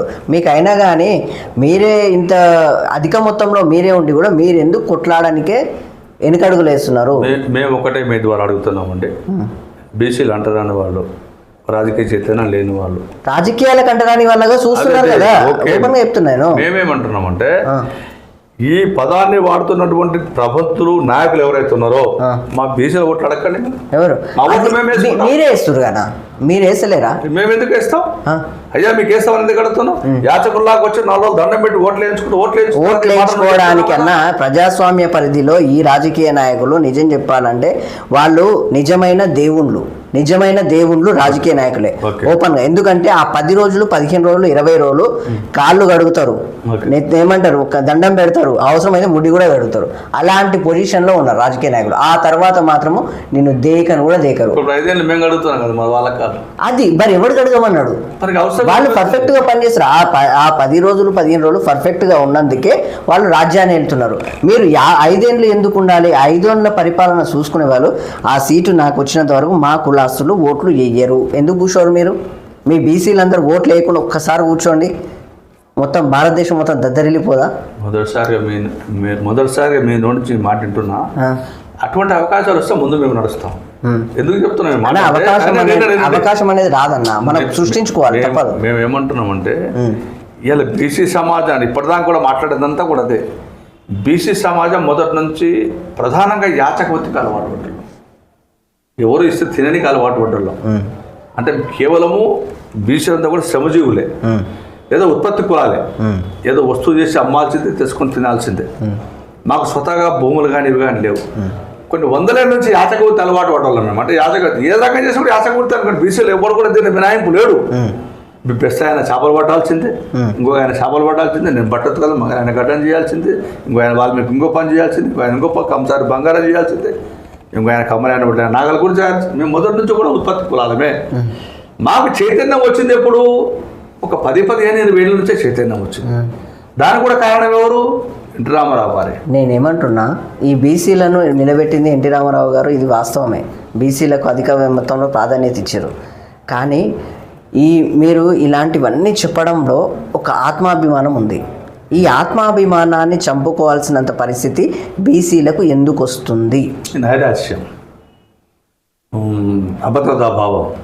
మేము కనకపోతే మమ్మల్ని ఏం చేస్తారు రేపు పొద్దుగా, ఈయన పలానా మనిషికి మేము ఓట్లు లేకపోతే ఓట్లు వేయమని బాటంగా చెప్తే మా కుటుంబాల పరిస్థితి ఏంది, మమ్మల్ని ఏం చేస్తారు, మేము ఎటు పోవాలి, ఎటు పోతారేందన్న పీక్తారా వాళ్ళు? ఈ అభద్రతా భావం ఉన్నందుకే నయాన్నో భయాన్నో లోపడి ఓట్లేయడానికి సిద్ధమవుతుంది తప్ప వ్యక్తిగతంగా ఏ బీసీలో మీరు కదిలించి అడగండి. ఎందుకేస్తావా ఓట్లు అంటే మా ఆయన చెప్తే ఇస్తున్నాను, నేను ఎందుకేలా వానికి ఇప్పటిదాకా తెలియదు కదా. నీవు ఓటు హక్కు ఎంత విలువైంది, ఎంత బలమైంది ఇందులో ఒక క్లారిటీ. మీరు అన్నారు కదా రజక సంఘం, మీది ఒక రజక సంఘంలో మీరు ఓపెన్గా మాట్లాడండి. మీరు చైతన్యం ఎందుకు తీసుకురాలేకపోతున్నారు? మరి వాళ్ళు ఒక రకంగా వాళ్ళకు లొంగిపోతున్నారు, వాళ్ళకు గులాంగిరి చేస్తున్నారు, వాళ్ళకు బెదురుతున్నారు అనే విధంగా మీరు చెప్తున్న దానిలో నీ బలం నీకు ఇంత ఉంది అని నువ్వు ఎందుకు చైతన్యపరచట్లేదు వాళ్ళని? నేను ఒక 20 సంవత్సరాలు సంఘాల్లో సమాజం తిరుగుతూ ఉన్నాను మెజార్టీగా. అప్పటి వరకు మా సంఘాలను కూడా సాంప్రదాయ సంఘాలు. సాంప్రదాయ సంఘం అంటే సేవా ఉత్పత్తి తప్ప, దండం పెట్టే తప్ప పిడికిలు బిగించే తత్వం లేదు సంఘాలు. ఆ సంఘాలను పిడికిలు బిగించి ఉద్యమం వైపు నడిపాను నేను. అడిగి హక్కును నేర్పాను. ముందు నీకేం కావాలో ముందు తెలుసుకున్నాక మాట్లాడిన హక్కును నేర్పాను. ఈ హక్కును మీరు అన్నట్టుగా ఓటు బ్యాంకును నిర్దేశించే స్థితికి తీసుకురాలేకపోయిన దాంట్లో మేము ఒప్పుకోవాల్సిందే. ఎందుకు వేయలేకపోయినామంటే ఆ జీవన విధానం, ఆ ప్రాంతాల్లో ఉండే స్థితిగతులు, వాళ్ళ భౌగోళిక స్వరూపాలు చూసిన తర్వాత మేమంత ఘాటు అంశాలు తీసుకోలేకపోయినాం ముందర. ఎందుకంటే మేము ఇక్కడ కూర్చొని మాట్లాడతాం, మీ ఛానల్ ద్వారా చెప్తా ఉన్నాను నేను, మీరందరూ పాటించండి అని చెప్తా ఉంటాను నేను. మారుమూల ప్రాంతాల్లో ఉండటం వల్ల స్థితిగతులు మనం కనుక బాగు చేయగలిగితే పట్టణ ప్రాంతం ఆటోమేటిక్ సెట్ అవుతుంది. ఓపెన్గా మీ బీసీలను ఎంత చీప్గా చూస్తున్నారు ఈ రాజకీయ పార్టీలు. అంటే ఏ పార్టీ అయినా సరే మీకు టికెట్లు ఎక్కడిస్తారన్నా అంటే ఆ హైదరాబాద్ వర్షన్లో ఏమంటారు, హైదరాబాద్లోనే ఓన్లీ హైదరాబాద్ పాత బస్తీ ఏరియాలో ఎక్కడ గెలవరు అక్కడ ఇస్తారు మొదటి నుంచి కూడా. అది ఎందుకు మీరు ఇక్కడ మీకైతే అర్థమైంది కదా, మీకు ఏ సీట్లు ఇచ్చినట్లే ఉంది, టికెట్లు ఇచ్చినట్లే ఉంది, అక్కడ గెలవని చోటు ఇస్తున్నారు. అది కూడా మిమ్మల్ని ఒక డమ్మీలు బొమ్మలని చూస్తున్నారు వాళ్ళు. అవును, వాస్తవమే. అది ఎందుకు ఆ పాలన జరుగుతుందంటే లేక ఒకసారి పిలిచి టికెట్ ఇచ్చినప్పుడు వచ్చిందే భాగ్యం అనుకుంటాను తప్ప ఇంకోటి ఏమనుకుంటా అయ్యా నాకు అడవద్దు, నాకు పలానా మంచి చోటు అలా వచ్చిన టికెట్ లేక వచ్చిన కానీ ఒకటే మాట, ఇక్కడ బీసీ రిజర్వేషన్ ఉంది, ఇక్కడ గెలిచేవానికే ఇవ్వాలి, ఇక్కడ వీనికి ఇవ్వండి, ఇక్కడ మాకు ఇవ్వండి, మేము పార్టీ కోసం పనిచేసాము అన్న. మీ బీసీలే పార్టీలను చైతన్యపరుస్తున్నారు, మీ బీసీలే నిలబెడుతున్నారు, మీ బీసీల వల్లనే ఇక్కడ పార్టీలు అధికారంలోకి వస్తున్నాయి, మీ బీసీల వల్లనే వాళ్ళు గద్దెనెక్కుతున్నారు, ప్రజాపాలన సాగిస్తున్నారు, వాళ్ళు సంపాదించుకుంటున్నారు. కానీ మీరు మాత్రం గులాంగిరే చేస్తున్నారు, మీరు మాత్రం కాళ్ళ మీదనే పడుతున్నారు. దీంట్లో మేము ఒకటి ఏం చెప్తున్నాం సార్ అంటే, లేక ఒక అవకాశం వచ్చింది మా వాడికి, ఏ కులమైనా సరే వెతికి కొట్టిస్తారు. ఆ చోట మాకు అనువుగాని చోట మాకు తెలిసినా, ఆ చోట్ల మీకు గెలవని తెలిసినా, హైదరాబాద్ ఉంటుంది మా కులం, అన్ని కులాల్లో హైదరాబాద్ ఉన్నారు కదా, ఉన్నాయి. మా కులం పేరు చెప్పి ఆయన టికెట్ ఇస్తారు ఆడ. మీ ఊరికి ఆడ ఇచ్చింది చూడవా హైదరాబాద్, బుద్ధపడితే నువ్వు పని చేస్తావా చేయవా అంటే స్వాభిమానం దీంట్లో కొంచెం కనపడుతుంది మనిషికి. నా జాతోడు ఒకడు టికెట్ వచ్చిందిరా, ఈడ కూడా సేమ్ పార్టీకి అవుతామని ఒక ఆలోచన వస్తుందా? ఈడ ఏపిచ్చి వాడు ఆడ తింటున్నాడు అనేది చిన్న లాజిక్ ఎందుకు మర్చిపోతుంది? లాజిక్ తెలుసు, లాభం లేదని తెలుసు, పనికిరాదని తెలిసి కూడా చేయక తప్పట్లేదు. ఎందుకు? దీన్ని ప్రధానంగా కొన్ని తెలుసుకుంటాను నేను. ఇలా మేము కుల ఉద్యమాల నాయకులం ఉన్నాం, అక్కడక్కడ బీసీ సంఘాల్లో పనిచేస్తున్నాం. కానీ బీసీ సంఘాల్లో జాతీయ స్థాయి నాయకులు పనిచేస్తున్నారు. ఎవరు చెప్తే బాగుంది. అవును. ఈ జాతీయ సంఘాల్లో నాయకులు ఏం చేయాలి, మమ్మల్ని మోటివేట్ చేయాలి. మేము ఎటున్నాడు వాళ్ళ నిర్దేశకర్తలు వాళ్ళు సమస్త బీసీలు. ఈ నాయకులు ఏం చేస్తూ ఉన్నారు, ఆయన కాంగ్రెస్ పార్టీ దగ్గర, ఆయన ఇంకో పార్టీ దగ్గర, ఆయన బీజేపీ దగ్గర, ఇంకో ఆయన టీఆర్ఎస్ దగ్గర ముందు వీళ్ళు అడాప్ట్ అయ్యి కూర్చుంటున్నారు. Yes, exactly. వాళ్ళు కూర్చొని మమ్మల్ని ఏం చేస్తూ ఉన్నారు అంటే, చూడవయ్యా మన సార్ మాకు మాట చెప్పాడు, మనందరినీ బాగా చేస్తాడు, మేము ఎంబడి వస్తారా రారా. మేము మా సొంటాడు ఏమంటాడు, ఇప్పటిదాకా నిలమే కూర్చోం సార్, ఎక్కడెక్క కుర్చీ సార్ కూర్చుంటామా కూర్చోమని, వచ్చిందే కుర్చీ సార్ కూర్చుందామని కలుపుతున్నాం. కానీ అందులో స్వార్థ ప్రయోజనం వెతుకొని వాళ్ళు బతుకుంటూ మమ్మల్ని బలి చేస్తున్నారు. అంటే నాయకత్వం వహించే ప్రతి ఒక్క నాయకుడికి చెప్తాను, దీంట్లో నేను కూడా మీ నాయకు కాదని చెప్తాను. దీనికి మీరు ఓపెన్గా ఒప్పుకున్నందుకు థ్యాంక్ యూ అన్న. ఇది మాత్రం వాస్తవం. దీన్ని కనుక మేము పక్క పెట్టగలిగితే నా సమస్యలు, నా ప్రయోజనం ముఖ్యం కాదు, నా జాతి సమాజాలు చూస్తే నీ దగ్గరకు వస్తాను కనుక మా వాడు ముందు గిర్రగీస్తే ఇక్కడ వరకు మేము రామని చెప్పి ఒక దశాబ్ద కాలం నుంచి బీసీలను ఏకం చేయడానికి నేను ఎస్సీని, ఓకే, ఎస్సీ మాల, ఓకే, బీసీలను ఏకం చేయడానికి సాయశక్తిలో పోరాడుతున్నా. మీ సంఘ నాయకులతోటి, జాతీయ నాయకులతోటి, మీ రాష్ట్ర నాయకులతోటి, అందరితోటి చాలా వరకు పోరాడుతున్నా, రెచ్చగొడుతున్నా, వాళ్ళ గుర్తింపు వాళ్ళకి గుర్తు చేస్తున్నా, కానీ కదలట్లేదు. ఇలా నేను ఒక మాట చెప్పాలి మీకు, ఇలా మందకిస్తున్నాడు సమాజంలో. ఒకప్పుడు ప్రధానిని దించిండి కిందికి, ప్రధానిని తీసుకొచ్చి సమాజంలోంచి దూరంగా నెట్టేవాడు. అవును. అంటే ఇంట్లోకి ఒక మాదిగవాడు వస్తే కూడా ముందు బయట నీకేం కావాలో చెప్పాను రోజులు. అవును, ఇది వాస్తవం. ఇప్పుడు కొన్ని ప్లేస్లు ఉన్నాయి. దాని నుంచి కొంచెం దగ్గరకు వచ్చింది. మందకృష్ణ అనే వ్యక్తి వచ్చిన తర్వాత సమాజంలో సమూల మార్పులు జరుగుతున్నాయి. ఆయనకి ఎవరు ప్రేరేపణ చేసినా అది వేరే అంశం. నేనేమంటున్నానంటే అటువంటి వ్యక్తి సమాజంకి వచ్చిన తర్వాత బీసీ, ఎస్సీ, ఎస్టీ కులాలతో పాటుగా బీసీ కూడా మార్గదర్శనం వహించింది. బీసీలు ఎంత చీప్గా బతుకుతారంటే ఇప్పుడు నేటి సమాజంలో ఎంత చీప్గా. ఒక మాట ఎస్సీలను ఎవడు ఏ మాటనా ఒక్క మాట అంటే ఎస్సీ ఎస్టీ కేసు పెట్టేశారు. ఒక్క మాట అంటే చాలు, ఈ మాట అన్నడం దూషణ. దాంతోపాటు వాళ్ళకు రిజర్వేషన్ ప్రకారం 35 మార్కులు వచ్చినా వాళ్ళ రిజర్వేషన్ వాళ్ళకు ఉంటుంది. వాళ్ళ సీట్లు, వాళ్ళ టికెట్లు టచ్ చేసే మొగోడు ఇంతవరకు పుట్టాడు కూడా, అంత బలంగా ఉంది. కానీ మీ బీసీల వర్షన్లో ఎప్పుడూ మిమ్మల్ని ఏమన్నా అని పట్టించుకునే నాదుడు లేడు, మీ బీసీలను నిలబెట్టే నాదుడు లేడు. దీంట్లో మీరు చెప్పినట్టుగా కొన్ని కులాలు మేమున్నాం. ఇప్పుడు మేము ప్రధానంగా పాలచకపోతే మేము అన్ని ఇళ్ళల్లో కూడా మా వాళ్ళు బట్టలు తీసుకెళ్ళి చేస్తూ ఉంటాం. ఇప్పుడు మీ తర్వాత సమాజంలో అట్టడి వరకు ఉన్నటువంటి వ్యక్తులు మేమే. ఓకే. ఇల్లులు తిరిగి ప్రతి ఇంటికి అగచాట్లు, అవమానాలు, చేదరింపులు, చేత్కారాలు, నిర్బంధాలు, వెలివేతలు ఇప్పటికి జరుగుతానన్నా. అవును. మా ప్రధాన డిమాండ్ ఒకటి పెట్టాము ఆ రోజు కూడా, మమ్మల్ని మీరు ఎస్సీ జాబితాలో చేర్చండి. 18 రాష్ట్రాలు ఇప్పుడు చేరిపోయినాయి, ఢిల్లీ సహా మొదలుకుంటే కూడా. వాళ్ళు మంచి ఐఏఎస్లు, ఐపీఎస్లు, అడ్వకేట్స్ చాలా మంచి బాగుంది. ఎందుకు చెప్తున్నామంటే విద్య, ఉద్యోగ రంగంలో, మొదట్లో కూడా వాళ్ళు ఎదిగిపోయారు. రాజకీయ రంగంలో కూడా ఎదిగినారు వాళ్ళు. లేదు ఈ తెలంగాణ ఆంధ్ర ప్రాంతాల్లో మాకు అది ఏం పక్షంలో అట్రాసిటీ చట్టం అని ఏమని అడిగాం మేము. ఇప్పుడు మీరు ఒక మాట చెప్పారు, మాది కావాలంటే కేసు పెడతాను. అవును. కానీ అది కూడా అంటే కేసు ఏ భాషతో మమ్మల్ని తింటే ఏం కేసు పెట్టాలి మేము? అదే కదా, అడిగే హక్కులు మాకు లేదు. కనీసం కూడా ప్రభుత్వాలను ముందరకు వచ్చి చట్టం చేస్తాం, ఈ చట్టాన్ని మీరు కొన్ని రోజులు వాడుకుంటే అది వస్తుందో రాదో అనే ఆలోచన కూడా ఈ ప్రభుత్వాలకు లేదంటే దీన్ని సంఘ నాయకులుగా, రజక సంఘ నాయకులుగా చీలికలు పేరు మా దాంట్లో కూడా ఎట్లా ఉన్నాం మేమంటే, విజిటింగ్ కార్డు మాకు జేబులో విజిటింగ్ కార్డు ఉంటే దీనికి తీసుకొచ్చి పలసారి పోయేది నా సంఘ కూర్చోవేం కావండి. ఇంకొక ఆయన గంటకి ఇంకొక ఆయన వస్తాడు. నేనేమంటున్నాంటే సమాజ శ్రేష్టం కొట్టడానికి ఒక్కడే నాయకుడు అవసరం. అవును. వ్యక్తి స్వార్థాల కోసం అనేక మంది నాయకులు అవసరం. ఇలా వ్యక్తి స్వార్థం ఉంది తప్ప సమాజ శ్రేయస్సు కనపడట్లేదు. అందుకే సమాజంలో అట్టడుగు ఉన్నటువంటి వ్యక్తి సేవకులాలుగా సేవ చేసే బతుకుతూ ఉన్నాడు. మా మీదకి నాట్యం చేస్తున్నాడు, నాట్యమే చేస్తున్నాడు, డబ్బులు సంపాదిస్తున్నాడు. వానికి 1000 వస్తే మాకు 100 రావట్లేదు, ఎందుకు రాదని మీరు అడుగుతూ ఉన్నారు. కానీ మేమేమంటున్నా వచ్చిందే 100 భాగ్యం అని మేము అనుకుంటా ఉన్నాం. 1000 ఎవరు తినేది మాకు అర్థం కావట్లేదు కదా. నా జేబులో నుంచి నువ్వు తీసుకుంటే బాధపడతాను, కానీ నువ్వు నా ఎనికి జేబులో నుంచి కొట్టేస్తే నీకేం చూస్తాను నేను? ముందు నుంచి తీసుకుంటే బాధపడతాం. అంత స్పర్శ లేకుండా ఉన్నారు. స్పర్శ లేకుండా ఉన్నాము. చెప్తున్నాం అదే మాటగా, బీసీలలో మాకు ఆవేశం ఉంది, ఆలోచన ఉంది, సమర్థవంతమైన నాయకత్వం ఉంది. కొండలక్ష్మణ్ బాబు లాంటి వారు నాయకత్వం అనేక మంది పనిచేశారు. అవును. అంటే సమాజంలో పేపరు లేనాడు, టీవీ లేనాడు, ఫోన్ లేనాడు, వాళ్ళు నాయకులు అయినరు. అన్ని హ్యాంగులు మన చుట్టూ ఉన్నాయి. ఇది రావాలి. ఈ దౌర్భాగ్యం మనకి ఎందుకు వచ్చిందంటే యాచకుల ముందు మేము అంటున్నాం, నాయకత్వం వహించిన నాయకుల ముందు యాచకులను చేసి ఆపుతా ఉన్నాం. దొరా నీకు దండం పెడతా, నాకేమిస్తావని. దొరే ఓడరా దొర నీ సంగతి ఏందని చెప్పే మాట కనుక పిడికిలు బిగిస్తే నీ ఇంటికి రావడానికి భయపడి ముందు నీ సమాజం నేకం చేసి ముందు నీ హక్కు లేదు అడుగు, దాని తర్వాత నీ ఇంటికి వస్తూ అంటాడు. ఆ మాటని మేము అసలు అనగలుగుతున్నామా? అడిగే ఆలోచన కూడా మాకు లేదు.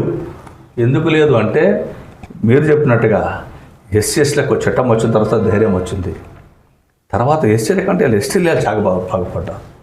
ఉద్యోగ రంగంలో, వ్యాపార రంగంలో ఆర్థిక పరిపుష్టి కలిగి ఉన్నారు. ఎందుకు కలిగి ఉన్నారంటే వాళ్ళు ఊరికి 3 కిలోమీటర్ దూరంలో వాళ్ళు కొద్దిగా నెట్టివేయబడ్డారు కాబట్టి వాళ్ళలో కసి ఆవేశం పెంచుకున్నారు. మేము ఎందుకు దూరంగా పోయినాం రా, మాకెందుకు దూరం కావాల్సి వచ్చింది. హాస్టల్లో చదువుకున్న వాళ్ళు 80% ఉన్నారు ఇప్పుడు. ఐఏఎస్ ఐపీఎస్ నౌకలు చేస్తున్నారు కూడా ఉన్నారు. కానీ వాళ్ళు ఎందుకు చెప్తా ఉన్నారు? మాకు గర్వం లేదు, చాలు మేము ఎదిగిస్తామని. బీసీ కులాల్లో ఏముంది మాకు?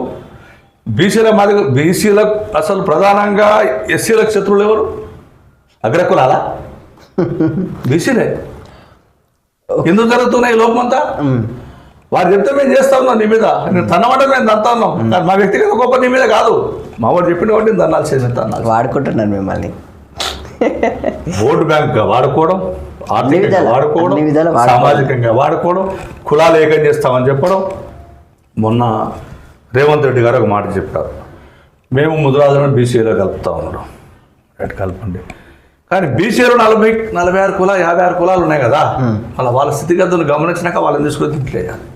కులగణన ఏ పడుతున్నాడు కదా, కులగణన కూడా ఏపిస్తాను. మేము ఏమంటున్నాం అంటే ఈ 56 కులాలను ఒక స్థితి చేసి ఒక స్వావలంబం కల్పించి మంచి పరిపుష్టి కలిగి అందరు మా వాళ్ళే, వాళ్ళు కూడా మా దాంట్లోకి రావాల్సిందే, మేము కాదనట్లేదు. ఇందులో ఉన్న 56 కులాలను న్యాయం చేసిన తర్వాత దాని గురించి నువ్వు మాట్లాడాలి. ఇందులో ఉన్న దీంట్లో పెట్టి వాళ్ళు తీసుకొచ్చి దీంట్లో వేస్తే అందరికీ పిచ్చగలేము అదిగా. మేము ఏమడుగుతున్నాం అంటే మా హక్కుల కోసం శాతం పెంచమంటున్నాం. ఒక్క మాట అన్న, హక్కుల విషయంలో అంబేద్కర్ గారు దళితుడు, ఒక దళితుడు దళితుల్లాగానే బతకలేదు. నేటి సమాజంలో, నేటి స్వతంత్ర భారతదేశాన్ని ఏలుతున్నది ఒక దళితుడే. అది తెలియని విషయం ఏం కాదు.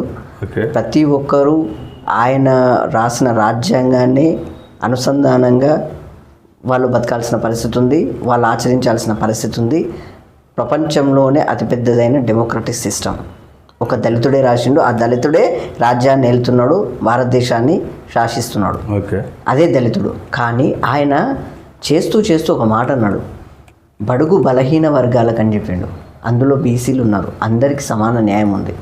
ఆ సమాన న్యాయాన్ని ఎస్సీ ఎస్టీలు తీసుకున్నారు. వాళ్ళు మీ బీసీలను వాడుకుంటూ మీ బీసీలను మొత్తం వాళ్ళు లాక్కొని కొద్దివాటి అగ్రవర్ణాలు రాజ్యం వెళ్తున్నారు. ఇది ఎందుకు మీరు గుర్తించలేకపోతున్నారు? ఒక చిన్న అమెండ్మెంట్ చెప్తాను మీకు అన్న. అంబేద్కర్ మహాశయుడు రాజ్యాంగం రాసిండు. తను ఎక్కడి నుంచి వచ్చిండో ఆ కులాల స్థితిగతులు చూసి చెల్లించిపోయి వాటి బాగు కోసం పనిచేసాడు. బీసీలు అప్పటికి ఎంతో కొంత పరిపుష్టంగా ఉన్నారు. అంటే అన్ని కులాల్లో కొన్ని కులాలు సహకార స్థానం వహించినాయి. అంబేద్కర్ ఆ రోజు తనకు చెప్పిందా ఎవరు చేసినా కానీ రాసేటప్పుడు కనుక ఎస్సీలో కనుక రాజ్యాంగ అవార్డు ఇచ్చిన కనుక బీసీలో కనుక రాజ్యాంగ అవార్డు రాసింటే అసెంబ్లీలో కానీ పార్లమెంటు కానీ ఈ స్థితి పూర్తిగా మారిపోయి ఉండేది.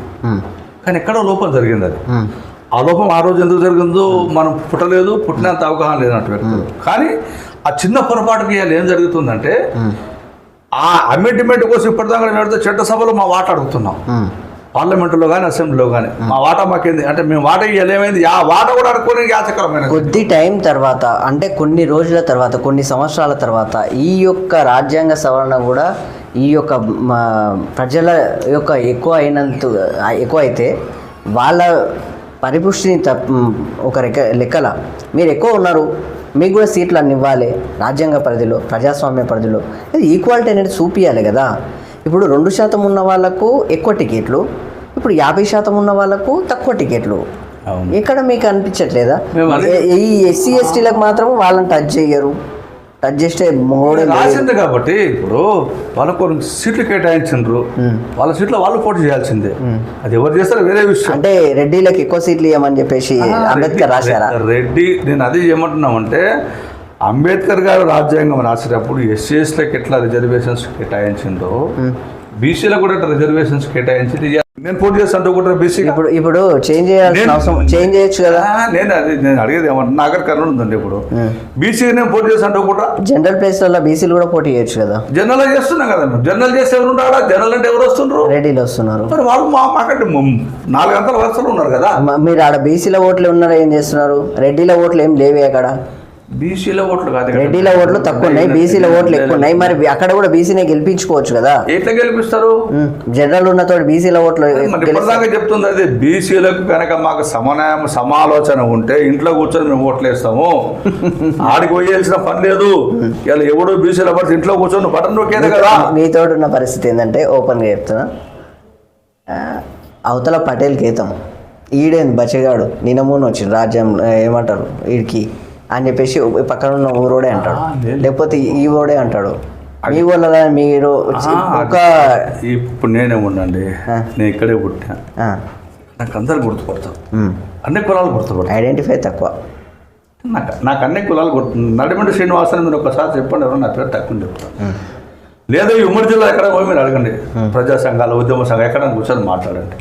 నేను ఏమంటున్నానంటే ఈ ఊర్లో నా చుట్టుపక్కల 120 గ్రామాలు ఉంటాయి. ఇప్పుడు మన అసెంబ్లీ సెగ్మెంట్లు జడ్చల పరిధిలో నాకు అన్ని గ్రామాలతో సంబంధాలు ఉంటాయి. రోజు పోలేం కదా. ఆర్థిక స్తోమత ఒకటి కావాలి, తర్వాత రాజకీయం కూడా మనకు మద్దతు ఇవ్వాలి. మనం సంపాదించిన డబ్బును ప్రజలకు పంచాల్సిందే. కానీ మేము తినడానికి కూడా మాకు డబ్బు అవసరం కదా. మనం మా డబ్బులు మా దగ్గర ఎక్కడ నుంచి చూస్తే మాకు ఇప్పుడు మేము వాడుకోవాల్సింది ఎవరిని వాడుకోవాలి? మళ్ళీ ఆ పట్టణ దగ్గర 10 రూపాయలు తెచ్చుకోవాల్సింది. ఎటు తిరిగి ఏడిపోతున్నాం మేమంటే, నేను ఎదగాలన్నా, ఆ సమాజం ఎదగాలన్నా, మీ సమాజం ఎదగాలన్నా, మీ సమాజం ఎదగాలన్నా, మీ సంఘం ఎదగాలన్నా, మీరందరూ కలిసి ఒక దాటి మీదకి వచ్చి కొట్లాడి మాట్లాడి చేసుకోవడానికి మీరు సంఘాలుగా ఏర్పడ్డ దగ్గర మీకు ఫండ్స్ అనేటివి కలెక్ట్ అవుతాయి. ఇది వాస్తవం. పార్టీలకు ఫండ్స్ ఎలా ఇస్తారో మీ సంఘాలకు కూడా ఫండ్స్ వస్తాయి. ఎందుకంటే మీ వాళ్ళే మీకు ఫండ్స్ ఇస్తారు. ఎందుకంటే మీ వాళ్ళలో కూడా కొంచెం బలపడ్డలు చాలామంది ఉన్నారు. మా యొక్క కులంని మనం లేపాలి, కొంచెం వాళ్ళని కూడా ఎదుగుదలకు తీసుకురావాలి, వాళ్ళని ప్రోత్సహించాలి, వాళ్ళకి సపోర్ట్గా నిలబాలి అనే విధంగా సపోర్ట్ చేసే వాళ్ళు చాలా ఉన్నారు. వాళ్ళే ఫండ్స్ ఇస్తారు. ఆ ఫండ్స్ కలెక్షన్ తోటే మీరు ఎదిగే దిశగా వెళ్ళొచ్చు. అక్కడ మనం వెళ్ళి కొట్లాడొచ్చు, నిలబడవచ్చు. ఇవన్నీ జరగాలి. నేనేమన్నా ఫండ్ ఇస్తారేమో కానీ ఇప్పటిదాకా అలవాటు ఉండే చెప్తున్నామంటే, సమాజంలో ఫండ్ ఇస్తారు, నిజాయితీగా ఉంటే ఫండ్ ఇస్తారు, సంఘాలకు డబ్బు వస్తారు, దుర్వినియోగం కూడా కావచ్చు కాకపోవచ్చు. కానీ ఫండ్ ఇస్తాం, మా వాడిని గెలిపించుకుందామన్న ప్రధాన లక్ష్యం వారి మనసులో ఉంటే జేబులోంచి 100 తీసిస్తాడు. నా వాడికి నా మాట ఏంటంటే, నువ్వు 100 రూపాయలు తీసుకోకుండా నీ ఇతర పార్టీలతో ఫండ్ తీసుకో, డబ్బులు తీసుకో, బాగుంది. కానీ ఓటు మాత్రము నీ సొంత మనిషికి, నీ కులానికి, నీ రక్తానికి ఓటేస్తే బాగుంటుందని నేను చెప్తున్నాను. ఇప్పుడు మీ అందరూ నాయకులు మైక్ కొట్టుకొని మాట్లాడతారండి, అయ్యా మేము మీ ఊరికి వచ్చినాం, మా దగ్గర డబ్బు లేదు, కానీ పక్క పార్టీ వాడి ఇస్తాడు తీసుకో, మన పార్టీకి ఓటే అంటాడు. అవును, లేటెస్ట్ ట్రెండ్ ఇదంతా లాజిక్ మాట. Latest trend. నేనేమంటానంటే, నాకు రూపాయి నాకు ఎందుకు ఓటు వేస్తారండి? మనం అడుగుతుంది ముందు ఓటు అడుగుతున్నాం, డబ్బు కాదు ఇక్కడ అడగాల్సి. అవును, మేము 10 సార్లు ఎన్నోసార్లు నా వీడియోస్ కూడా నేను చూస్తే అప్లోడ్ కూడా కావచ్చు. నేనేమంటున్నానంటే, ఇంట్లో కూర్చొని నువ్వు ఓటేయడానికి డబ్బు ఏం అవసరం నీకు? నీకు ఓటు ఫ్రీగా వస్తుంది కదా. నువ్వు ఓటు కాడికి పోతాం, ఓటేస్తున్నావు. ఎవడు వేసేది నీకు తప్ప వాడు తెలియదు కదా. ఇంట్లో కూర్చొని నువ్వు బటన్ నొక్కడానికి నీకు బాధపడుతున్నావు. ఎవడికి ఓటేస్తున్నావు? మన వాడికి ఏమంటున్నాడు, ఎదిగించే గుణం మనకు ఉండాలి ముందు. మా దాంట్లో చోటు ముందుకు నడవాలి సార్, నడపడానికి మేము మా వంతు ప్రయత్నం చేస్తాం సార్. గతంలో ఉమ్మడి జిల్లాలో ఎడ్మకేశ్వర రెడ్డి గారని మీకు ఐడి ఉండాలనుకుంటా. ఒక ఓటు ఒక నోటు అని చెప్పి ఆయన ఒకసారి ఎమ్మెల్యే గెలిచిండు. ఆయన ఎందుకు గెలిచిండు? ఒక ఓటు ఒకనోడు ఒక్కొక్క దగ్గర ఓటు తీసుకొని ఒక నోటు తీసుకొని గెలిచిండు. ఆ పరిపక్వ భాషను మనం నేర్పగలుగుతున్నాం. కానీ మానవాళ్ళకి ఇప్పుడు ఏమంటున్నాం అంటే, బీసీ కులాల్లో కానీ ఏ కులమైనా తీసుకోండి, ముందు ఏం జరుగుతుంది, మాకేమొస్తుంది, నిజం చెప్పాలి అంటే ఓపెన్గా ఒక్క మాట చెప్తాను. నేటి తెలంగాణ రాష్ట్రం ఏర్పడ్డది ప్రజల చైతన్యంతో. డబ్బులు ఇస్తే ఒప్పటి రాలే. అవును, వాళ్ళు సంకల్పంతో తెలంగాణ సాధించారు. అవును, అందులో నేను కూడా ఈక్వల్ టు మీ, నాతో సహా. ఓకే. ప్రజల కోసము మా యొక్క చైతన్యం మేము నిలబెట్టుకోవాలి, మా యొక్క పరిధిని మేము నిలబెట్టుకోవాలి, ఖచ్చితంగా మా రాష్ట్రాన్ని మేము సంపాదించుకోవాలి, మా నీళ్లు, మా నిధులు, మా నియామకాలు మేమే తీసుకోవాలని చెప్పేసి ప్రాణాలు అర్పించి మరీ తెలంగాణ రాష్ట్రాన్ని సంపాదించుకున్నాడు. ఎవ్వడు ఒక్క రూపాయి కూడా ఎవడు ఇవ్వలే. ఇది వాస్తవాలు. అప్పుడు డబ్బులు ప్రస్తావన లేదా డబ్బు ప్రస్తావన కాదన్నా. ఇప్పుడు బీసీల వర్షన్లకు వస్తే కూడా అదే అవుతుంది. ఏమంటున్నామంటే తెలంగాణ ఉద్యమం కీలక దశ చేరుకున్న అంశం వేరు, తెలంగాణ ఉద్యమంలో భాగస్వాములు అయినలు వేరు. డబ్బుతో ప్రస్తావన లేదు, ఎక్కడికక్కడ డబ్బులో ప్రస్తావన ఉండదన్న. ఐకమత్యం ఒకటి ఉంటే చాలు. ఐకమత్యం దిశలా మీరు వాళ్ళను మోటివేట్ చేయలేకపోతున్నారు అని మేము ఏమంటున్నాం అంటే, మేము మోటివేషన్ చేసినాం కాబట్టి పిడికిలి బిగించి ఉద్యమం చేసే కాడ తీసుకొచ్చినాము. దాని తర్వాత రెండో స్టెప్ కావాలి. ఈ రెండో స్టెప్ ఏం కావాలి? మనం ఏకమై ఒకరు నిలబెట్టాలి. ఏకమై నిలబెడతామని మేము ఓడిపోతా ఉన్నాము. ఎందుకు ఓడిపోతున్నాం? దీంట్లో మా పైన మళ్ళీ కూడా నాట్యం చేస్తాం. మీ పాలమూరు జిల్లాలో వాస్తవానికి లక్ష్మారెడ్డి, సారీ మీ నియోజకవర్గ పరిధిలోనే చెప్తాం, మీ సొంత నియోజకవర్గం, లక్ష్మారెడ్డి, అనిరుద్ రెడ్డి 20 సంవత్సరాలు వాళ్ళదేనా? బీసీలు లేరా? 55% 60% మీరే ఉండరు అనుకుంటే ఇక్కడ. అవును, మరి మీరే ఉండి రెడ్డిలోకి ఎట్లా ఇస్తారు? మేము ఎందుకు ఇచ్చినాం? మేము రాసిచ్చినాం. అయ్యా నువ్వు ఉండని చెప్తున్నావు.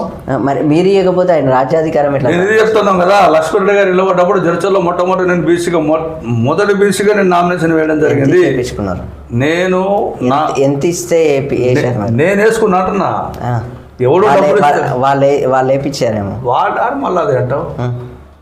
నేను మీకు చెప్పాల్సింది ఏంటంటే, చైతన్యం ఒకడు నువ్వు ఎవడో ముందుకు అడిగితే చైతన్యం వస్తుంది. ఒక్కసారి 2014-18 నేను చెప్తా. నేను నామినేషన్ వేసిన తర్వాత లక్ష్మారెడ్డి గారు, ఎర్రశేఖర్ గారు, మల్లురవి గారు, ఇంకొక అభ్యర్థి, అట్లా ఆరులో నేను ఎవడో వ్యక్తి బీసీ ఒకరినే, ఇంకొక బీసీ వేసింది వాడు. నేను వేసిన తర్వాత రెండోసారి ఎలక్షన్లో సుమారు 10 మంది బీసీలు వేసిండ్రు. సూపర్. అంటే మరి నేను ఆ రోజు నాకు లక్ష్మణ్ గారు మిగతా వాళ్ళు కూడా నన్ను అడిగిన నీకు డబ్బులు ఇస్తాను తీసుకొని, నిన్న ₹1 తీసుకొని నాకు అవసరం అన్నారా అంటే ఎందుకు వాళ్ళ విధి కాదు అది. మనిషి పక్కకు వాళ్ళు బాధపడతారు కదా. ప్రజెంట్ చంద్రశేఖర్ అప్పుడు ఉన్నాడు ఎమ్మెల్యేగా, ఆయన చేసిండు. నేను వేస్తున్నాను చెప్పిన, నువ్వు వద్దన్నాడు. ఎంత డిపాజిట్ వచ్చింది మీకు? నాకు అప్పుడు 3,000 ఓట్లు వచ్చింది. ఆర్థిక స్తోమత కావాలి. సూపర్. ఇంట్లోంచి బయటకు వెళ్ళాలంటే ఏమంటున్నామంటే, ఇంట్లోంచి బయటకు వెళ్తే నా వాళ్ళు కూడా చేదాపుతారు. ఒక మాట, మీరు గత 2 దశాబ్దాల నుంచి ఒక రకంగా మీరు ఈ యొక్క ఎన్నికల్లో తనలాడుతున్నారు, పోరాడుతున్నారు, కష్టపడుతున్నారు, నిలబడాలని ప్రయత్నిస్తున్నారు. మీకు మీ స్తోమతకు మించి కూడా పోరాడుతున్నారు. మీ బీసీలు ఎవ్వరు మీకు సపోర్ట్ ఇవ్వరా? సపోర్ట్ ఇస్తే మాకు ఇట్లా ఎందుకు ఉంటుంది అండి? ఇంట్లో కూర్చొని రాజులాగా ఇప్పుడు నువ్వు చెప్తాను అనుశాసనకర్తల్లాగా మాకు వాక్చాతుర్యం ఉంది, మాట్లాడే స్వేచ్ఛ ఉంది. మేము బయటికి వెళ్తే 100 మందిని ఒప్పించే శక్తి మాకు భగవంతుడు ఇచ్చిండు. హిందూ కులాల్లో ఛేదన చేసే ఆలోచన మాకుంది. మా బీసీలు మాకు ఎందుకన్నా ఇక్కడే ఓడిపోతున్నాం అంటున్నాం. మానవ సంబంధాలు ఆర్థిక సంబంధాలు చేరుకున్నాయి. నీ దగ్గర ₹100 నోటు ఉంటే అందరూ మాట్లాడలేకపోతే మాట్లాడకను అంతే. కులం గోత్రం పక్కన పెట్టింది. నీకు ఎందుకు తిరుగుతుంది? నీకు అర్థం కాకపోతే తిరుగుతున్నాం. మేమేమంటున్నామంటే, మనకంటే ముందు కూడా పెరియారు కానీ ఇంకోరు కానీ ఇదే సిస్టంతో వాళ్ళు ప్రజామంత్రి ఉన్నారు. మహాత్మా జ్యోతిరావు పూలే మరి ఆయన ఏం చేసిండు? డబ్బులు తీసుకొచ్చి పెట్టిండా? పిచ్చోడాగా తిరిగి ఇలా చచ్చిపోయి 200 ఏళ్ళు అయింది. ఇలా మనం యాడ్ చేస్తూ ఉన్నాం. అందుకే చెప్తాం, నిస్వార్థంగా సమాజాన్ని సేవ చేసి సమాజం గుర్తిస్తుంది. ముందుకు జ్యోతిరావు పూలేకి, అంబేద్కర్ గారికి పూలమాలలు వేస్తారు కానీ వాళ్ళలాగా మాత్రం ఐకమత్యం చేసే దిశగా మాత్రం అంటే నేను ఏమంటున్నా, మాటలు వేరు, పనులు వేరు, కిందికి వస్తే చేతలు వేరు. అందుకని కార్యరూపం చాలా ఉంటారు. క్షేత్రస్థాయిలో మేము క్షేత్రస్థాయిలో తిరగడానికి, పనిచేయడానికి, లేదా సమాజంలో చైతన్యం చేయడానికి నా వంతు పాత్రగా అనేక సంఘాలు నేను మోటివేషన్ చేయడం జరిగింది. ఓకే, మోటివేషన్ సిస్టంలో నడుస్తున్నామంటే చైతన్యం వచ్చినట్టే. కానీ చైతన్యాన్ని దీంట్లో మనకు భావశక్తి ఎక్కువైపోయింది. దీంట్లో అంటున్నాం, ఎటున్న వాళ్ళ మనకు అర్థం కాలేదు. ఇవాళ మనము రాజ్యాంగంలో రాసిన పదుల్లో తీసుకుంటే కొన్ని అనేక రకాల రూపాంతరాలు చెందుతూ ఉన్నది. దాన్ని నా రాజ్యాంగ హక్కులను కాపాడుతాను ఒక ఆయన చెప్తాడు, రాజ్యాంగాన్ని మారుస్తున్నాను ఒక ఆయన చెప్తాడు. రాజ్యాంగాన్ని మార్చడానికి ఎవరి శక్తి సరిపోదు. రాజ్యాంగం అంటే ఒక రాజరికం మళ్ళీ రావాలి. ఇక్కడ ఈ భారతదేశ వ్యవస్థ సంబలంగా నాశనం కావాలి. ఎమ్మెల్యే, ఎంపీలు, సర్పంచ్ ఉండకూడదు. అప్పుడు రాజ్యాంగం మారుతుంది. సాధ్యమవుతుంది? అది సాధ్యమయ్యే పనేనా? మీ పార్లమెంట్ ఇప్పుడు పరిధిలో ఇప్పుడు మీరు కూడా ఇండిపెండెంట్గా మీ గుర్తేది? ఇప్పుడు నాకు గుర్తు ఇప్పుడు హార్మోనియం గుర్తు అండి. హార్మోనియం గుర్తు గుర్తు తెచ్చుకో. నెంబర్ ఎంత? నెంబర్ ఇప్పుడు దానికి 20 నెంబర్ వస్తూ ఉంది. రేపు మొత్తం టాలెంట్ అయిన తర్వాత 20 నెంబర్ వస్తున్నారు. ఇప్పుడు అంటే 31 మంది పోటీలో ఉన్నాం దాంట్లో ప్రధానంగా కాంగ్రెస్, తెలుగుదేశం, బీఆర్ఎస్, అదే బీఎస్పీ,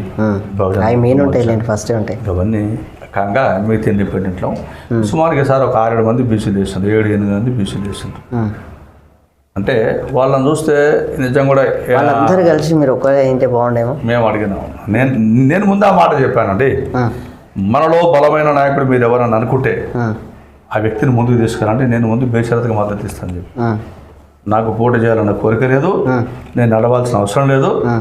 మా బీసీ సంఘ నాయకులు కూడా చెప్పడం జరిగింది, మీరు మంచి వ్యక్తిని కనుక చూపిస్తే నేను ఆయన మొదటి కూడా నేనే ఇస్తాను, పలానా వ్యక్తికి నేను మద్దతు ఇస్తాను, బహిరంగ వచ్చి మద్దతు ఇస్తాను చెప్పారు.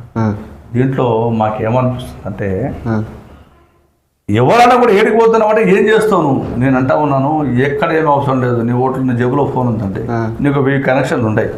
1000 కనెక్షన్లు కనుక నువ్వు చేయగలిగితే అవతల 10 మంది పంపితే అయితే 1,00,000 కనెక్షన్లు అయితే 1,00,000 ఓట్లు నీ ఇంట్లో పడతాయి. ఇప్పుడు ఆ పని మేము చేయట్లేదు ఇక్కడ కూడా, మళ్ళీ ఇక్కడ కూడా సహకారం వెతుకుతున్నాం మేము ఎట్లా బాగుపడతాం చెప్పు. దీంట్లో ప్రజాస్వామ్యాన్ని నిర్వీర్యం నిస్తేజం చేస్తున్నటువంటి డబ్బులో ప్రధాన భూమిక ఏంటంటే మాకేమొస్తుంది, మాకేమిస్తావు, మేమేం చేయాలి, ఈ 2 చెప్పు.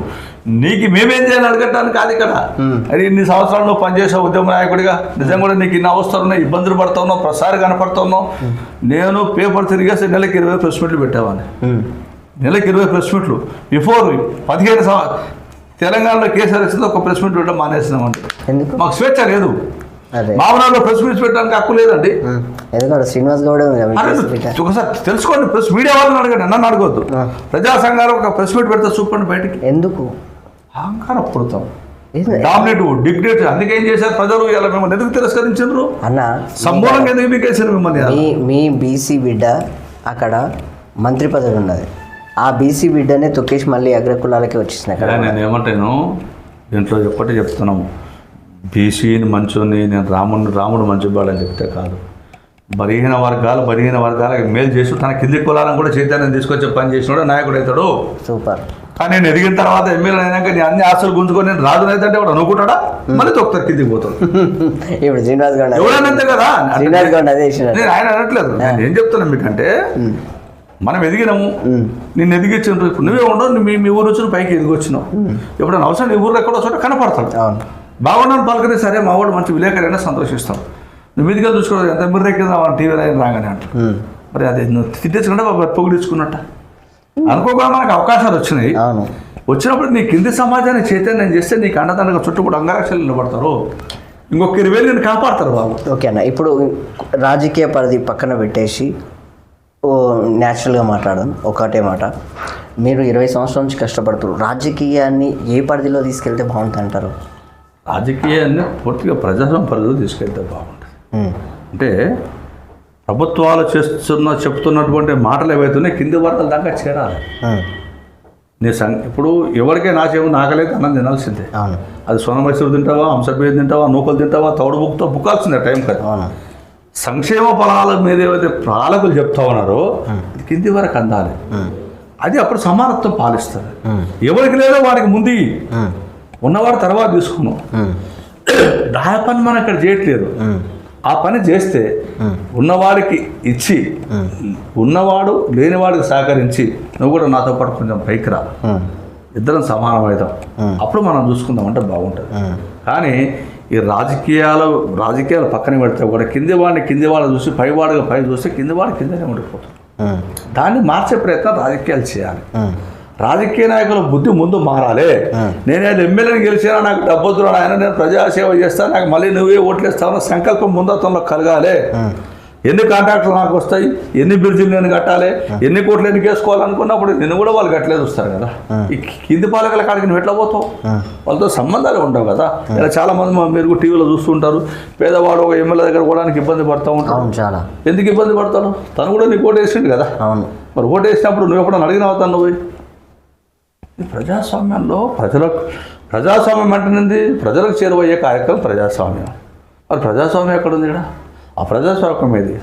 ప్రజలతో గెలిచేంత వరకు పాలకుడు, గెలిచిన తర్వాత నాయకుడు. నిజం చెప్పాలంటే వాడు ప్రజాప్రతినిధిగా ఉండట్లేదు, ప్రజాప్రతినిధిగా ఉండకుండా ప్రజలను ఒక బానిసలుగా చూస్తున్నాడు. అవును, మరి కరెక్టే కదా. ఎందుకు చూస్తున్నారు బానిసలు అంటే వాళ్ళు తనకంటే పైలు అదే తనకంటే నేర్పింది కదా. ఇంకొక మాట, మీరు ఇప్పుడు పార్లమెంట్ అభ్యర్థి, ఓకే, మీరు ఎంపీగా గెలిస్తే మీరేం చేయబోతున్నారు? నేను ఒకటే, ఈ మామనార్ జిల్లాలో ప్రధాన సమస్యలు ఇది ముందు లేబర్ జిల్లా. ఈ వలసలు అరికట్టేందుకు కొంచెం ప్రయత్నం చేస్తాను. వలసలు ఉన్నాయంటారా ఇప్పుడు? చాలా ప్రాంతాలు పోతూనే ఉంటారు కదా. తెలంగాణ వచ్చాక మొత్తం మారిపోలేదు కదా. తర్వాత ఈ ఉద్దండపూరు కరెంట్ రిజర్వాయర్స్ ఉన్నాయి, పాలమూరు ఎత్తిపోతారు. ఈ భూనిర్వాసితులు అంటే భూములు ఇచ్చిన వాళ్ళకి ఇంకా పరిహారం అందలేదు. అది కూడా సమతుల్యం లేకుండా పరిహారం చేసి వాళ్ళు ఇప్పటికీ ధర్నాలు ఉద్యమాలు చేస్తూ ఉన్నారు. అవును, వాళ్ళకి న్యాయం చేసే పని చేస్తాం. అవును, పోలిపోలి సెజ్ ఉంది మాకు ఇక్కడ. అవును, సెజ్లో మొదట్లో సెజ్ నిర్మాణం జరిగినాడు కేవలము ఆరోగ్యవంతమైన సెజ్ ఏర్పాటు చేస్తూ ఉన్నాం. గ్రీన్ లెవెల్ వ్యాలీ అంటే హానికరం లేనటువంటి మందులు తయారు చేస్తామని చెప్పారు. కానీ మళ్ళీ హానికరం ఉన్న మందులు తయారు చేసుకుంటూ చుట్టుపక్కల గ్రామాలను కూడా కలుషితం చేస్తూ ఉన్నారు. వాళ్ళు రూపుమాపే పని చేస్తాం. తర్వాత పోలేపల్లి సెజ్ ఎందుకు ఏర్పడింది? ఇక్కడ అక్కడ స్థానికులు భూములు ఇస్తే అది ఏర్పడింది. అక్కడ స్థానికులకు మీరు ఉద్యోగాలు ఇవ్వకుండా బయట వాళ్ళని తీసుకొచ్చి ఉద్యోగాలు పెట్టుకొని ఇక్కడ వాళ్ళని కేవలం లేబర్లా మీరు వాడుకుంటుంటారు. ఆ వ్యవస్థను రద్దు చేయడానికి మా వంతు ప్రయత్నం చేస్తాం. అది కాకుండా ప్రధానంగా ఇలా మామనార్ దగ్గర ఉన్నటువంటి ఆ ఊర్లో ఏది అప్పన్నపల్లి దగ్గర ఉన్నది, ఏనుగొండ దగ్గర అమరాజా కంపెనీ వచ్చింది. ఓకే, అది మన ఏమంటారు ఆంధ్రాది అనుకుంటా, అమరాజా కంపెనీ. అక్కడ విలేస్తే ఇక్కడ తీసుకొచ్చి పెట్టింది అమరాజా కంపెనీ. అమరాజా కంపెనీ నుంచి అందులోంచి వచ్చే బ్యాటరీ కెమికల్స్ ఏవైతుందో భూమిలోకి ఇంకిన తర్వాత ఒక 50 ఎకరాల వరకు ఇంచుమించు దాని ప్రభావం చూపుతుంది. 50 కిలోమీటర్లు ఇంచుమించు. అయ్యే బాబాయ్, మరి 50 కిలోమీటర్ నీ ఊరు కూడా వస్తుంది కదా. అవును, గత ప్రభుత్వం తీసుకొచ్చి దాన్ని ఏదో భారపటంగా చేస్తే మొత్తం అందరినీ ఫ్యాక్టరీ కోటేసి ప్రాణం ఉంటే కదా దాన్ని బోధినది. అవును, ఎవరి స్వలాభం కోసం తెచ్చిన అక్కడ వేసిన అమరాజా ఫ్యాక్టరీని తీసేస్తారా మీరు? ఖచ్చితంగా దాన్ని తొలగించాల్సిన ఉద్యమం దాన్ని సహకరిస్తామని చెప్తాం. ఆ పేదోడికి అన్నం పెట్టేగా ప్రయత్నం చేస్తాము అంటాం. తర్వాత ఇక్కడ మెడికల్ కాలేజీ లేవు మనకు. కాలేజీ కోసం ఇప్పటిదాకా కేసీఆర్ కూడా దత్తత తీసుకుని పాల్గొన్నాం. తర్వాత కేంద్ర మంత్రి అయింది ఆయన. మరి కాలేజీ ఎందుకు లేకపోయింది ఇక్కడ అంటే? ఇంకోటి, పేదలకు ప్రజా వైద్యం అందించాలి. కార్పొరేట్ వ్యవస్థను దూరం చేయాలంటే నీ గవర్నమెంట్ హాస్పిటల్ మందులు మంచిగా పెడితే కార్పొరేట్ ఎందుకు పోతావు? అవును, కార్పొరేట్ వ్యవస్థ దూరం చేయాలంటే ముందు గవర్నమెంట్ హాస్పిటల్లో మందులు నింపే పని చేసుకుంటాం. నేటి సమాజంలో నిజం చెప్పాలంటే ఎవరు ఏమనుకున్నా బాధ లేదు. ప్రపంచాన్ని శాసిస్తుంది మెడికల్ మాఫియా. ఒక ట్యాబ్లెట్ బయటకు వాళ్ళు లంచం ఇస్తా ఉన్నారు కదా. అంతే కదా, దరిద్రం. నేనేమన్నా అదే చెప్తున్నాను, నువ్వు లంచం తీసుకోకుండా నీ ట్యాబ్లెట్ల క్వాలిటీ నువ్వు పెంచని అనగలిగితే పేదవాడు ఇలా గవర్నమెంట్ హాస్పిటల్లో మందులు తీసుకొని బతుకుతాడు. కానీ ఏం చేస్తున్నారు ఇలా? కార్పొరేట్ హాస్పిటల్ గవర్నమెంట్ హాస్పిటల్ బ్యాండేజీలు ఉండవు సరిగ్గా. అవును, కోట్లాది రూపాయలు ఫండ్ వస్తుంది. ఫండ్ ఎక్కడ పోతుంది? మరి ఫండ్ ఎక్కడ పోతుంది? ఎవరు తింటా ఉన్నాడు? ఒకసారి వెలికి తీయండి, బయటకు వెళ్తుంది. ఎన్ని కోట్ల సంక్షేమాన్ని ఖర్చు పెడతా ఉంటున్నారు. ముందుకు కావాల్సింది ప్రధానంగా వైద్యం, విద్య. ఇవాళ విద్యను పూర్తి కార్పొరేట్ సంస్థలకు అప్పచెప్పేసారు. ఇప్పుడు విద్య వైద్యంతో పాటు న్యాయం కావాలని అడుగుకుంటున్నారు. ఇప్పుడు ఎందుకు అడుగుతున్నంటే న్యాయం దొరకట్లేదు. న్యాయం అంటే ఏంది? వాళ్ళకు ఉన్నటువంటి భౌగోళిక హక్కులు అడుగుతూ ఉన్నారు. వాళ్ళు న్యాయం అంటే ఏదో పక్కోడు ఆస్తి ఏమని అడగట్లేదు. తనను తాను బయటికి కాపాడుకోలేక న్యాయం తక్కువ అడిగితే న్యాయం ఎట్లయితుంది అన్నది మూడు కదా. వైద్య రంగాన్ని పూర గాలికి వదిలేస్తుంటారు, విద్య రంగాన్ని గాలికి వదిలేస్తుంటారు. తర్వాత పేదలకు న్యాయం అనేది అది దానికి అందుబాటులో లేని వ్యవస్థ. అది దానికి పోలీసు యంత్రంగా నిర్వీర్యం చేసింది. మనం ఏదో అన్యాయం చెప్తే ఎడగదు పోలీస్ స్టేషన్ పోతాం. అక్కడ కూడా ఎవరు మాట్లాడుతుంది? అలా వాళ్ళ కూడా చేతులు కట్టేసుకొస్తున్నారు. వాళ్ళు కూడా నిజం చెప్పాలంటే పాపం ప్రజాప్రతినిధులతోటి వాళ్ళు బానిసలుగా మరి వాళ్ళ ఆత్మాభిమానం పనిచేస్తారు. వాళ్ళు కూడా ఏమనుకుంటుండ్రు, ఒకప్పుడు పోలీసులు అవుతూ ముందు 4-5 ఏళ్ళు వేసేవాడు. అవును, మళ్ళీ కానిస్టేబుల్ హోంగార్డుని చూసినా అని అమ్మ పోలీసు వాళ్ళు వచ్చిర్రా. ఇప్పుడు పోలీసు వాళ్ళని చూస్తే మనం ఎందుకు చులకన చూస్తున్నాము? వాడు హక్కులను వరిస్తా ఉన్నావు. అవును, వాళ్ళ విధులకు నువ్వు ఆటంగా పరుస్తా ఉన్నావు. ఇది ఎగ్జాక్ట్లీ వాళ్ళు చేసే పని నువ్వు చేయకుండా వాళ్ళ పని వాళ్ళని చేస్తే సమాజంలో కంట్రోలింగ్ ఉంటుంది. చాలా పోలీసు అనే వాడిని చూసి మనం ఎందుకు భయపడతాం? అతను ఒక తండ్రి దానికి స్థానంలో చట్టం. ఉన్నారు, తండ్రి స్థానంలో ఉన్నారు అతను. అతనికి చట్టం ఉంది, అధికారం ఉంది. తను దండిస్తాడు అంటే తప్పు చేసామని దండిస్తాను అధికారం అతనికి ఉంది కాబట్టి తను చూస్తారే. దండించే అధికారం లేదు కానీ ఖచ్చితంగా వాళ్ళని చూడంగానే ఒక తండ్రి స్థానం, ఒక గౌరవం, ఒక ఏమంటున్నంటే హక్కులు మనకు అన్యాయం జరిగిందంటే ఎక్కడికి వెళ్తున్నాము? పోలీస్ పోలీసు, అది న్యాయస్థానం ఒక రకంగా. దండన వాడు అంటే దండ అంటే కొప్పతను కొట్టే కార్యక్రమం కాదు అది, బుద్ధి చెప్తున్నాడు అంతే. దానికోసం దాన్ని కేసీఆర్ అయితే దాన్ని నిర్వీర్యం చేసేసి టోటల్ ఫ్రెండ్లీ పోలీస్ అర్థమేది. ఏం చేస్తారు? దోస్తాను కూర్చొని మాట్లాడాలా? చట్టాన్ని నిర్వీర్యం చేయడానికి నువ్వు ఎవరో అసలు? ఫ్రెండ్లీ పోలీసింగ్ అంటారు కానీ ఒక పాపం వాళ్ళ పని వాళ్ళనే చేయనియరు. పోలీసులు ఇవాళ ఏమంటున్నారు? మాకెందుకు వచ్చిన బాధలండి, రా కూర్చో కంప్లైంట్ వాడు వస్తే మాట్లాడుకోపోవాలి. నాకు కూడా పెళ్ళ పిల్లలు నేను బతకాలి కదా, నేను ఎందుకు దీంట్లో చొప్పి రూపాయలు తీసుకొని నీకోసం? ఇలా చూస్తున్నాం కదా ఆంధ్రలో ఏం జరుగుతుంది, మన దగ్గర కూడా ఏం జరుగుతుంది. ఈ కొంతమంది పోలీసు అధికారులు కొంతమంది నాయకుల కింద చేతులు బదలుకుంటే phone tapping something phone tapping ఎందుకు వచ్చిందండి? పోలీసులే కదా చేసింది అది. అవును, వాడు ఎవడు చెప్తే నువ్వేందుకు ఇవ్వాలి? అవును సార్ నువ్వు పోతావు సార్, 5 ఏళ్ళు ఉంటావు, నేను 30 ఏళ్ళు ఉండాలి, నా బతికేది సార్, నువ్వు 5 ఏళ్ళకి దిగిపోతావు, నా బతికేది సార్ ఒక్కసారి కనుక అధికారం అడిగితే వాళ్ళు చేయనిగా భయపడతాడు. ఒక 10 రోజుల నుంచి ఫోన్ ట్యాపింగ్ మొత్తం డౌన్ అయిపోయింది, ఎలక్షన్లు అయిపోయినాక లేస్తుందేమో అది. సార్ ఒకటి ఏంటంటే ఈ వ్యవస్థలన్నీ నిర్వీర్యం కావడానికి కారణం పాలకులు. మాకు స్వేచ్ఛను కొడుతున్నాం కానీ ప్రజాస్వామ్య స్వేచ్ఛను కొడుతున్నాం. మేము హక్కుల నుంచి మాకేమనట్లేదు, మేము బతకాలి, మా వాడు కూడా బతకాలి కాబట్టి ఎవరి హక్కులు వాళ్ళకేమని అడుగుతున్నాం మేము ప్రజాస్వామ్యం. ఇది కీలకమైన ప్రశ్న, కీలకమైన అంశం. ఒకటే క్వశ్చన్, బీసీ లేఖం కావాలంటే ఏం చేయాలి? బీసీ లేఖం కావాలంటే ఒకటే ఒక సంస్థ. బీసీ సంఘాలు నడుపుతున్న ప్రధాన నాయకులు ఎవరైతే ఉన్నారో వాళ్ళ ముందు వాళ్ళ మనసులు మారాలి. వాళ్ళు మారి నిజంగా నేను నా బీసీ కులాలకు న్యాయం చేస్తే ఒక్కసారి వెనక్కి మళ్ళీ చూసి ఎక్కడి నుంచి ప్రారంభమైనా మళ్ళీ అక్కడికి వచ్చి ఆయన తప్పు జరిగిందిరా, ఇవన్నీ పొరపాట్లు వద్దు, మీరు ఎవరికి చెప్తే వాళ్ళకే ఓట్లెట్టమన్న సంకల్పం కలిగితే బీసీలు అంత ఏకమవుతారు. అది మేము చేయకుండా మేమే ముందు పార్టీలకు మొడపోయిన తర్వాత ఇక నా ఎన్నికలు ఏం చేస్తాడు? అందుకే ముందు మారాల్సింది ఎక్కడంటే మమ్మల్ని ఎవరైతే శాసిస్తున్నారో లేదా మా పైన నాయకత్వం ఏదైతుందో లేదా మేము అనుకోండి, మేము ముందు ఒకటి అనుకోవాలి, నేను నిజాయితీగా ఉండాలి కాబట్టి నా వెనక సమాజం నిజాయితీగా ఉంటుంది. అవి నిజాయితీ అనే పదాన్ని మేము పక్కన పట్టేసి దాని పక్కన నీ బదులు నా అనే మనం పదం వాడుతున్నాం కాబట్టి ఇక దీంట్లో ఎందుకు ఏకమైతే మేము ఇలా ఎస్సీ కులాల్లో కూడా ఇబ్బందులు ఉన్నాయి, ఆటపోట్లు ఉన్నాయి, అన్ని పార్టీలకు పనిచేస్తూ ఉన్నాం. కానీ సమస్య వస్తే ఒక దగ్గర నిలబడుతూ ఉంటాం. ఏదైనా గట్టి సమస్య వచ్చినా రీసెంట్గా ఒక చిన్న విషయం అన్న, మన ఏమంటారు యాదాద్రి టెంపుల్ దగ్గర సీఎం సారు బట్టి సారు వాళ్ళందరూ పోతే బట్టి సారు దళితుడుగా కింద కూర్చోబెట్టిన పెద్ద రచ్చ అయిపోయింది. ఇక్కడ ఉన్న మీ కొండా సురేఖను మర్చిపోయారు. బీసీలు మాత్రం దాని గురించి అసలు మాట్లాడలేదు కానీ దళితులకు అన్యాయం ఏకదం లేపిరు, పెద్ద వైరల్ చేసిరు. మాట్లాడింది కదా, అది కాదయ్యా నాకు అలవాటు దేవుని కాడ పోతే కింద కూర్చున్న అలవాటు నాకు ఉంది చెప్పిండు. నేను కానీ దాంట్లో నాకు పెద్ద చిన్న అన్యాయం కూడా దళితులకు జరిగిందంటే దళితులు అంత అలర్ట్గా ఉన్నారు. ఇప్పుడు సార్ ఒకటి కొండా సురేఖ బీసీ పద్మశాలి అవును ఆ సంఘాలు మాట్లాడతాయి కదా, సార్లు మంత్రులే ఈమెలు మంత్రులే కదా. ఇప్పుడు దాంట్లో ఏమంటామంటే వాళ్ళు ఏమని చెప్తారు, కింద టేబుల్ చిన్నగా ఉన్నది కాబట్టి అక్కడ కూర్చున్నాం. సరే అది తీసేసి కింద కూర్చోవచ్చు కదా సమానంగా, అంతే కదా. అంతే ఇప్పుడు జాగ్రత్తగా 2 కూర్చోండి, మనం కూర్చున్నాం, ఇంకొక ఆయన వచ్చి 2 తీస్తే 4 అయితే 4 కూర్చోగలుగుతాం కదా. ఇప్పుడు 10 తెచ్చిర్లేండి.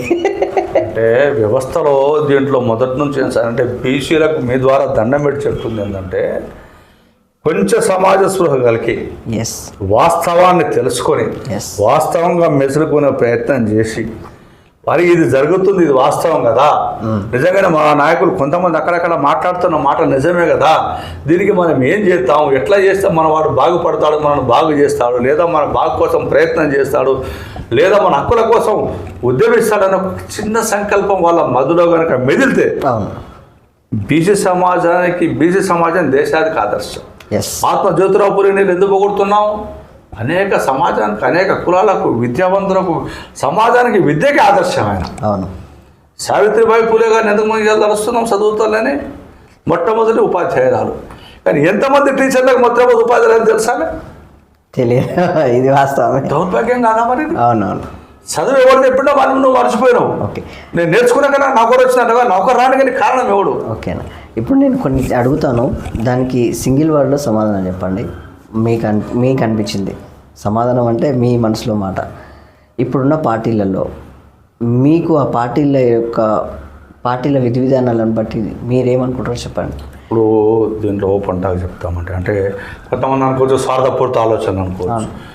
దేశంలో మొదట కాంగ్రెస్ పాలించింది, అవును, తర్వాత వేరే వేరే పార్టీలు వచ్చింది. 135 కొందరు కమ్యూనిస్టులు కూడా అంటే కమ్యూనిస్ట్ అంటే పార్టీల అంతర్గతంగా ఇవాళ బీజేపీ వచ్చింది. అవును, రేపు ఇంకోటి రావచ్చు. అంటే రాజ్యాంగ వ్యవస్థలో మార్పులు జరుగుతాయి. నేనేమంటున్నా అంటే ఇలా భారతదేశం ఏర్పడిన తర్వాత పాకిస్తాన్ ఎందుకు ఏర్పడ్డది, బంగ్లాదేశ్ ఎందుకు ఏర్పడ్డది, ఎందుకు మత విద్వేషాలు పుట్టినాయి? బీజేపీ ఈరోజు వచ్చింది, బీజేపీ గురించి మనం పక్కన పెడతాం. ఇలా బీజేపీ రాకంటే ముందు 50 సంవత్సరాలు ఎందుకు మత విద్వేషాలు రగిలినాయి, ఎవరు రగిలించారు? దానికి కారణం ఎవరు ఒకసారి ఆలోచించి తెలియపోతుంది కదా. ఇలా ఎవరైతే మతతత్వవాదులు మొన్నొచ్చి వాళ్ళంటే సుమారు ఒక 20 ఏళ్ళు బయటకు వచ్చి, కానీ 50 ఏళ్ళు పాలించిన వాళ్ళకి మనం ఇవన్నీ అలవాటు చేయాలి. సమానం ఎందుకు అలవాటు చేయలేకపోయినారు? ఒకే వర్గానికి ఎందుకు మేలు చేసే ప్రయత్నం చేసింది వాళ్ళు? ఒకే వర్గానికి మేలు చేయకపోతే ఇలా మనం కొన్ని చట్టాలు గమనిస్తూ ఉంటే ఈ చట్టాలను ఎందుకు పాలించవచ్చు కాంగ్రెస్ పార్టీ? అంటే ఇలా కాంగ్రెస్ పార్టీలో కొన్ని విధానాలు చూస్తే మాకేమనిపిస్తూ ఉందంటే ఇలా ఎవరేమో మాట్లాడుకున్నా వాళ్ళు ప్రధాన వర్గంగా ఎవరికి మేలు చేయాలో వాళ్ళు నిర్దిష్టంగా ఒక లక్ష్యంతో పనిచేస్తూ ఉన్నారు. ఇందిరాగాంధీ గారు ప్రధానమంత్రి అయ్యారండి. ఇందిరాగాంధీ కుటుంబ నియంత్రణ పాటించదు. ఎవరి కుటుంబ నియంత్రణ చేసిందండి? ఏ వర్గాలకు చేసింది చెప్పండి ఒకసారి. ఏ వర్గాల కుటుంబ నియంత్రణ వాళ్ళు అవలంబించేసిండ్రు? ఎస్సీలు, ఎస్టీలు, బీసీలు లేదా ఓసీలు. ఇంకే వర్గాలకు చేసిండ్రు వాళ్ళు? బీసీలకు అసలు చేయలేదు. చాలా మంది కూడా చేసింది. మారిపోయారు, చెట్లలో దాక్కున్నారు, అడవులో దాక్కున్నారు, పట్టుకొని తీసేసుకున్నారు. ఎవరికి మీద వీళ్ళు మీరు చేసిన నియంత్రణ ఎందుకు చేయాల్సి వచ్చినాయి అంటే మేము ఏమంటున్నామంటే బీజేపీలో కూడా కొన్ని లోపాలు ఉంటూ ఉండొచ్చు. మేమే బీజేపీ సిద్ధాంతాలు మొత్తం కూడా ప్రజలను రుద్దాలని కూడా సాధ్యం కాదు. పార్టీ పరంగా పార్టీ పనిచేయాల్సిందే, నీ లక్ష్యం నీకు ఉండాల్సిందే, కానీ భౌగోళిక లక్ష్యాలు కూడా చూడాల్సిందే. ఓకే, భారతదేశం సమిష్టి కులాలతో సమిష్టి మతాలతో నిండిపోయినది, లౌకిక దేశంగా ఉన్నది. మిగతా ఇప్పుడు చూడండి 56 ముస్లిం కంట్రీస్ ఉన్నాయి, 140 క్రైస్తవ దేశాలు ఉన్నాయి. 56 ముస్లిం కంట్రీస్ కలిసి కూడా భారతదేశం అంతా కాదని నేను అనుకుంటాను. Power, India power. అది ఇప్పుడు ఇవ్వాలని మనం ఏమంటున్నామంటే రాజు గట్టిగా ఉంటే బలంగా ఉంటే బయట దేశాలు భయపడతాయి. కానీ పాలకుల్లో నిరాశత్వం, నిస్పృహ కొంత ఉంది. రాజకీయ పార్టీలు మనం ఏ పార్టీని ఇప్పుడు ఇలా కాంగ్రెస్ పార్టీ తప్పంటే బీజేపీ దిక్కు మళ్ళీ అంటారు, ఇప్పుడు బీజేపీ తప్పంటే ఆయన సిపిఎం సిపిఐ దిక్కున్నాను అంటారు. అంటే భౌగోళిక స్వరూపంలో ప్రజల మధ్య పాలించే ఏ పార్టీ అయినా సరే సమస్త సమాజాన్ని, సమస్త కులాలని, సమస్త మతాలని సమానంగా గౌరవించే పార్టీ ప్రజలకు ఉండాల్సిందే. ఓకే, వ్యక్తి స్వేచ్ఛ కావాల్సిందే, కానీ వ్యవస్థ స్వేచ్ఛ కూడా ఉండాల్సిందే. నేను బతకాలి, సమాజం బతకాలి, నాతో పాటు దేశం బతకాలి. బాగుందన్న మీ ఆలోచన. ఇవి లేకుండా మనం మాట్లాడినామంటే ఏమైందంటే భౌగోళిక స్వరూపాన్ని మనం మార్చేసి ఉన్నామవుతాం. అందుకే ఏ పార్టీ అన్నా నేను కాంగ్రెస్ పాలించింది, ఇలా నేను చెప్తా ఉన్నాను. బీజేపీ కూడా కొన్ని లోపాలు చేసింది, చేరేని చెప్పట్లేదు. దానికి నీరు 3 కోట్ల డబ్బులు వచ్చింది, 56,000 కోట్లు వచ్చింది. 50,000 కోట్లు కానీ పేదవాళ్ళకి ఇస్తే సంతోషమే కదా. డబ్బులు దొంగలు నువ్వు డబ్బులు వాళ్ళ ఆస్తులు అమ్మి ప్రభుత్వానికి కట్టాలి, వాళ్ళని తీసుకెళ్ళాలి కూడా ఇంకా ఇతర దేశాలు ఎందుకు చేస్తున్నారు. తర్వాత ప్రపంచ బ్యాంకులో కొన్ని లక్షల కోట్లు మిగిలిపోయింది, తెచ్చి పేదవాళ్ళకి పంచండి. వాళ్ళకు కొన్ని రూల్స్ ఉంటే ఉండొచ్చు, కానీ రూల్స్ అధిగమించే విధానం దగ్గర ఉంది కదా. ఎంతసేపు నా మాటలతో చెప్పడం కంటే చేతులు చేసిస్తే పేదవాడు కాకుండా సమభావంతో సమాజాన్ని బతికితే వాడు తిండి వాడు తినడిస్తే చాలా సంతోషిస్తారు భారతదేశంలో అంటారు. నేను అది వాడన్నం కూడా నువ్వు కూడా కోపం వేస్తుంది వాడికి. ఆ నూకలో తైదలో వాడు వండుకొని తింటే అవి కూడా నువ్వు కొనుక్కుంటే వాడు కోపం వస్తుంది అంటున్నావు. నీలాగా బంగారు పళ్ళు తినకపోవచ్చు, వాడు ఇస్తరాగా తినొచ్చు, ఆ ఇస్తరా కూడా కొనుక్కుంటేటాను.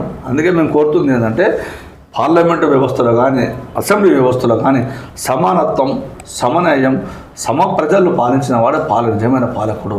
స్వార్థ బుద్ధితో కుతంతాలు ఆలోచనలు చేస్తే సింపుల్గా ఇప్పుడు మన దేశంలో 2 పార్టీలు ఉన్నాయి మెయిన్గా, బీజేపీ, కాంగ్రెస్. కేంద్రంలో ఏది అధికారంలోకి వస్తే బెటర్ ఉంటుంది. నేను ఇప్పుడు ఏమన్నా ఇప్పటివరకు చూసిన భౌగోళిక స్వరూపాలని మేము చూసినాం. ఒకటి కేంద్రంలో బీజేపీ వస్తేనే దేశం స్వేచ్ఛగా ఉంటుంది. సరే కొన్ని అక్కడక్కడ అంతర్కలహాలు ఉండొచ్చు. ఇలా చైనా వాడికి కానీ, పాకిస్తాన్ కానీ ఇంకోటి మన వైపు చూడడానికి భయపడుతూ ఉన్నారు. గతంలో ఆఖరి మీద పాకిస్తాన్ అట్లా మిగిలిపోయింది. ఇలా బీజేపీ వచ్చిన తర్వాత పాకిస్తాన్ స్వేచ్ఛ కల్పించి కాశ్మీర్ స్వేచ్ఛ కల్పించింది. 370 ఆర్టికల్ రద్దు చేసింది. అంటే అక్కడ కాశ్మీర్ వాళ్ళు తప్ప వేరే వాళ్ళు పోవడానికి కూడా ఆస్కారమైనటువంటి సమస్యలు తయారు చేసింది. దాన్ని ఎవరు చేసిండ్రు? కొన్ని సమస్యలు నిర్మాణం కావచ్చు. ఇవాళ రామాలయం సమస్య 500 సంవత్సరాల నుండి సానుకూలంగా సమస్య పరిష్కరించాను. అంటే ఒక రక్తపు చుక్క కరగకూడదు. అంటే జ్ఞానవంతులే కదా. దానని చెప్పి మొత్తం ఒకటే మతం ఉండాలని మేము కోరుకోవట్లేదు. హిందువులు స్వేచ్ఛగా ఉండాలి, క్రైస్తవులు ఉండాలి, జైనులు ఉండాలి, బుద్ధులు ఉండాలి. అందరూ కూడా సమానంగా సమతుల్యం లేకుండా బతకాల్సిందే. కొంతమంది వాళ్ళకి స్వార్థం ఉంటే ఉండొచ్చు అది. ఎందుకంటే వాళ్ళ ఆలోచన కనుక ఇంకోటి పక్కకు చెప్తే చెప్పొచ్చు. కానీ దేశంలో సమతుల్యం ఉండాలంటే నేను అనుకుంటుంది ఏంటంటే దేశం సమతుల్యంగా ఉండాలంటే తర్వాత ఎక్కడ అల్లర్లు లేకుండా గొడవలు లేకుండా ప్రశాంతత ఉండాలంటే సెంట్రల్లో బీజేపీ ఉండాల్సింది అయితే కోరుకుంటాను. ఓకే, కాంగ్రెస్ పార్టీ వస్తే వాళ్ళు ఇంకా మీరు ఒక్కొక్కటి చెప్తానండి. ఈ విషయంలో ముగిస్తాను నేను.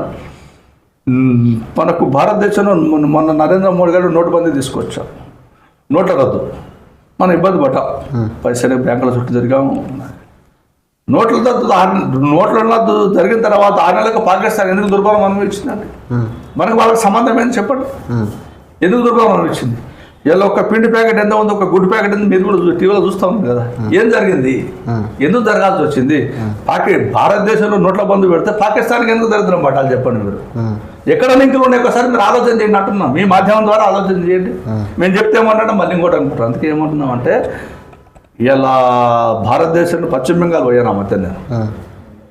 పశ్చిమ బెంగాల్లో ఎంత దుర్భరంగా ఉంది పరిస్థితి. ఎందుకు జరగాల్సిందే? అందరూ సమానంగా బతకాలి కదా. అందరూ సమానం బతకనిస్తే తప్పేమవుతుంది? ఎక్కడో చోట కొన్ని దాడులు జరగవచ్చు. మనం దాడులను సమర్థం. ఎందుకంటే దాడులు చేస్తే వచ్చేది లేదు, ఒరిగేది లేదు. పని చేసుకొని బతికనే కష్టజీవుల సగం మంది ఉంటారు. ఎవరి భాష విభిన్న ఆప్తులు వాళ్ళకు. రాజ్యాంగాన్ని ఏదో మారుస్తారు సంథింగ్ అది అని. నేను ఇప్పటిదాకా అదే చెప్పానండి. రాజ్యాంగాన్ని మారవాలంటే ముందు దేశం మారాలి. ఈ రాచరిక వ్యవస్థ ప్రజా వ్యవస్థ నాశనమై రాజరిక వ్యవస్థ రావాలి. రాజరిక వ్యవస్థ వస్తే అప్పుడు రాజు కూర్చొని శాసనం చేస్తాడు. రాజరిక వ్యవస్థ వస్తుందని మీరు నమ్ముతుండ్రా? మీరు నమ్ముతుండ్రా? రానియకూడదు అసలు. మీరు నమ్ముతుండ్రా రాజరిక వ్యవస్థ సాధ్యమవుతుందా? నమ్మడం కదా అసలు. రానియకూడదు. వస్తుంది. నమ్ముతున్నారా? మాటలు వేరు. నేనేమంటే ఇంకొక విషయం అండి. ఇప్పుడు ప్రపంచం గురించి మనం మాట్లాడతారు. 2 అంశాలు కథ చేద్దాం. నేను ఒక భారతీయుడిగా హిందూవాదిగా చెప్తున్నాను. నేను 56 ముస్లిం కంట్రీస్ ఉన్నాయి, 140 క్రైస్తవ కంట్రీస్ ఉన్నాయి. భారతదేశం ఒక హిందూ దేశం అయితే తప్పేమైందండి? అందరూ వెళ్ళిపోతారా? ఏం లేదు. ఎవరు బతుకులు వాడు పోతాడు. అక్బర్ పాలించిండు, షాజహాన్ పాలించిండు, ఔరంగజేబ్ పాలించిండు. ఇట్లా ఉన్నారు కదా. ఎక్కడ పోయినారు? కొంచెం సంస్కృతి చేంజ్ అయ్యేదేమో. అంతే కదా. అందుకని సమూలంగా మారుస్తాము. బ్రహ్మంగారే చెప్పిందండి. బ్రహ్మంగారు ఏం చెప్పిండ్రు? బ్రహ్మంగారు మాదకల స్వేచ్ఛలో బ్రహ్మంగారు చెప్పిండ్రు. ఆ రోజు ఎవరు తీసుకొని బాధకక్కర్ ముందు చెప్పిండు, నీ కుల వాళ్ళు దేశాన్ని పాలించే రోజులు వస్తారు అన్నాడు. రాష్ట్రపతి కాలేదా? అత్యున్నత స్థాయి పదవులు అనుభవిస్తలేదా? ఆయన తెలుసా ఆ రోజు చెప్తుంది ఈ మాటని. అందుకనే స్వేచ్ఛను ఎవరు హరించినా తప్పది. రాజ్యాంగాన్ని మారుస్తామనేది తప్పుడు మాటను ప్రజల్లో తీసుకెళ్ళడానికి ఇష్టం ఉండదు. రాజ్యాంగం అనేది మన కోసం, మన హక్కుల కోసం రాసుకున్నట్టు ఒక చట్టం అది. ఓకే, మనం సంపూర్ణంగా కూడా ప్రయత్నం చేస్తాం. కాబట్టి మీ ఛానల్ ద్వారా కట్టకపోతున్నాను. నాకు ఈరోజు ఎంతో అవకాశం ఇచ్చి నాతో సుదీర్ఘంగా పంచుకున్నందుకు మీ ఛానల్ వారికి, మీ యాజమాన్యం వారికి మరొకసారి నమస్కారాలు తెలుసు. TV9 వారికి, T9 న్యూస్ వారికి, యాజమాన్యానికి మరొకసారి నమస్కారాలు. ఎందుకంటే చాలా రోజుల తర్వాత చాలా విషయాలు పంచుకున్నాను. ఎక్కడ నాటుపోట్లు వస్తే వచ్చుండొచ్చు కాబట్టి సౌహృదంతో మన్నించి నన్ను ఆశీర్వదిస్తాను కొడుతూ, నా గుర్తు హార్మోనియం కొడుతూ, పాలమూరు బిడ్డగా, ఈ జడ్చర్ల వాసిగా, ప్రజల మంది ఉండే వ్యక్తిగా ఆశీర్వదిస్తాను కొడుతూ ఉన్నాను. నమస్కారాలు. థ్యాంక్ యూ అన్న. Thank you very much. Okay.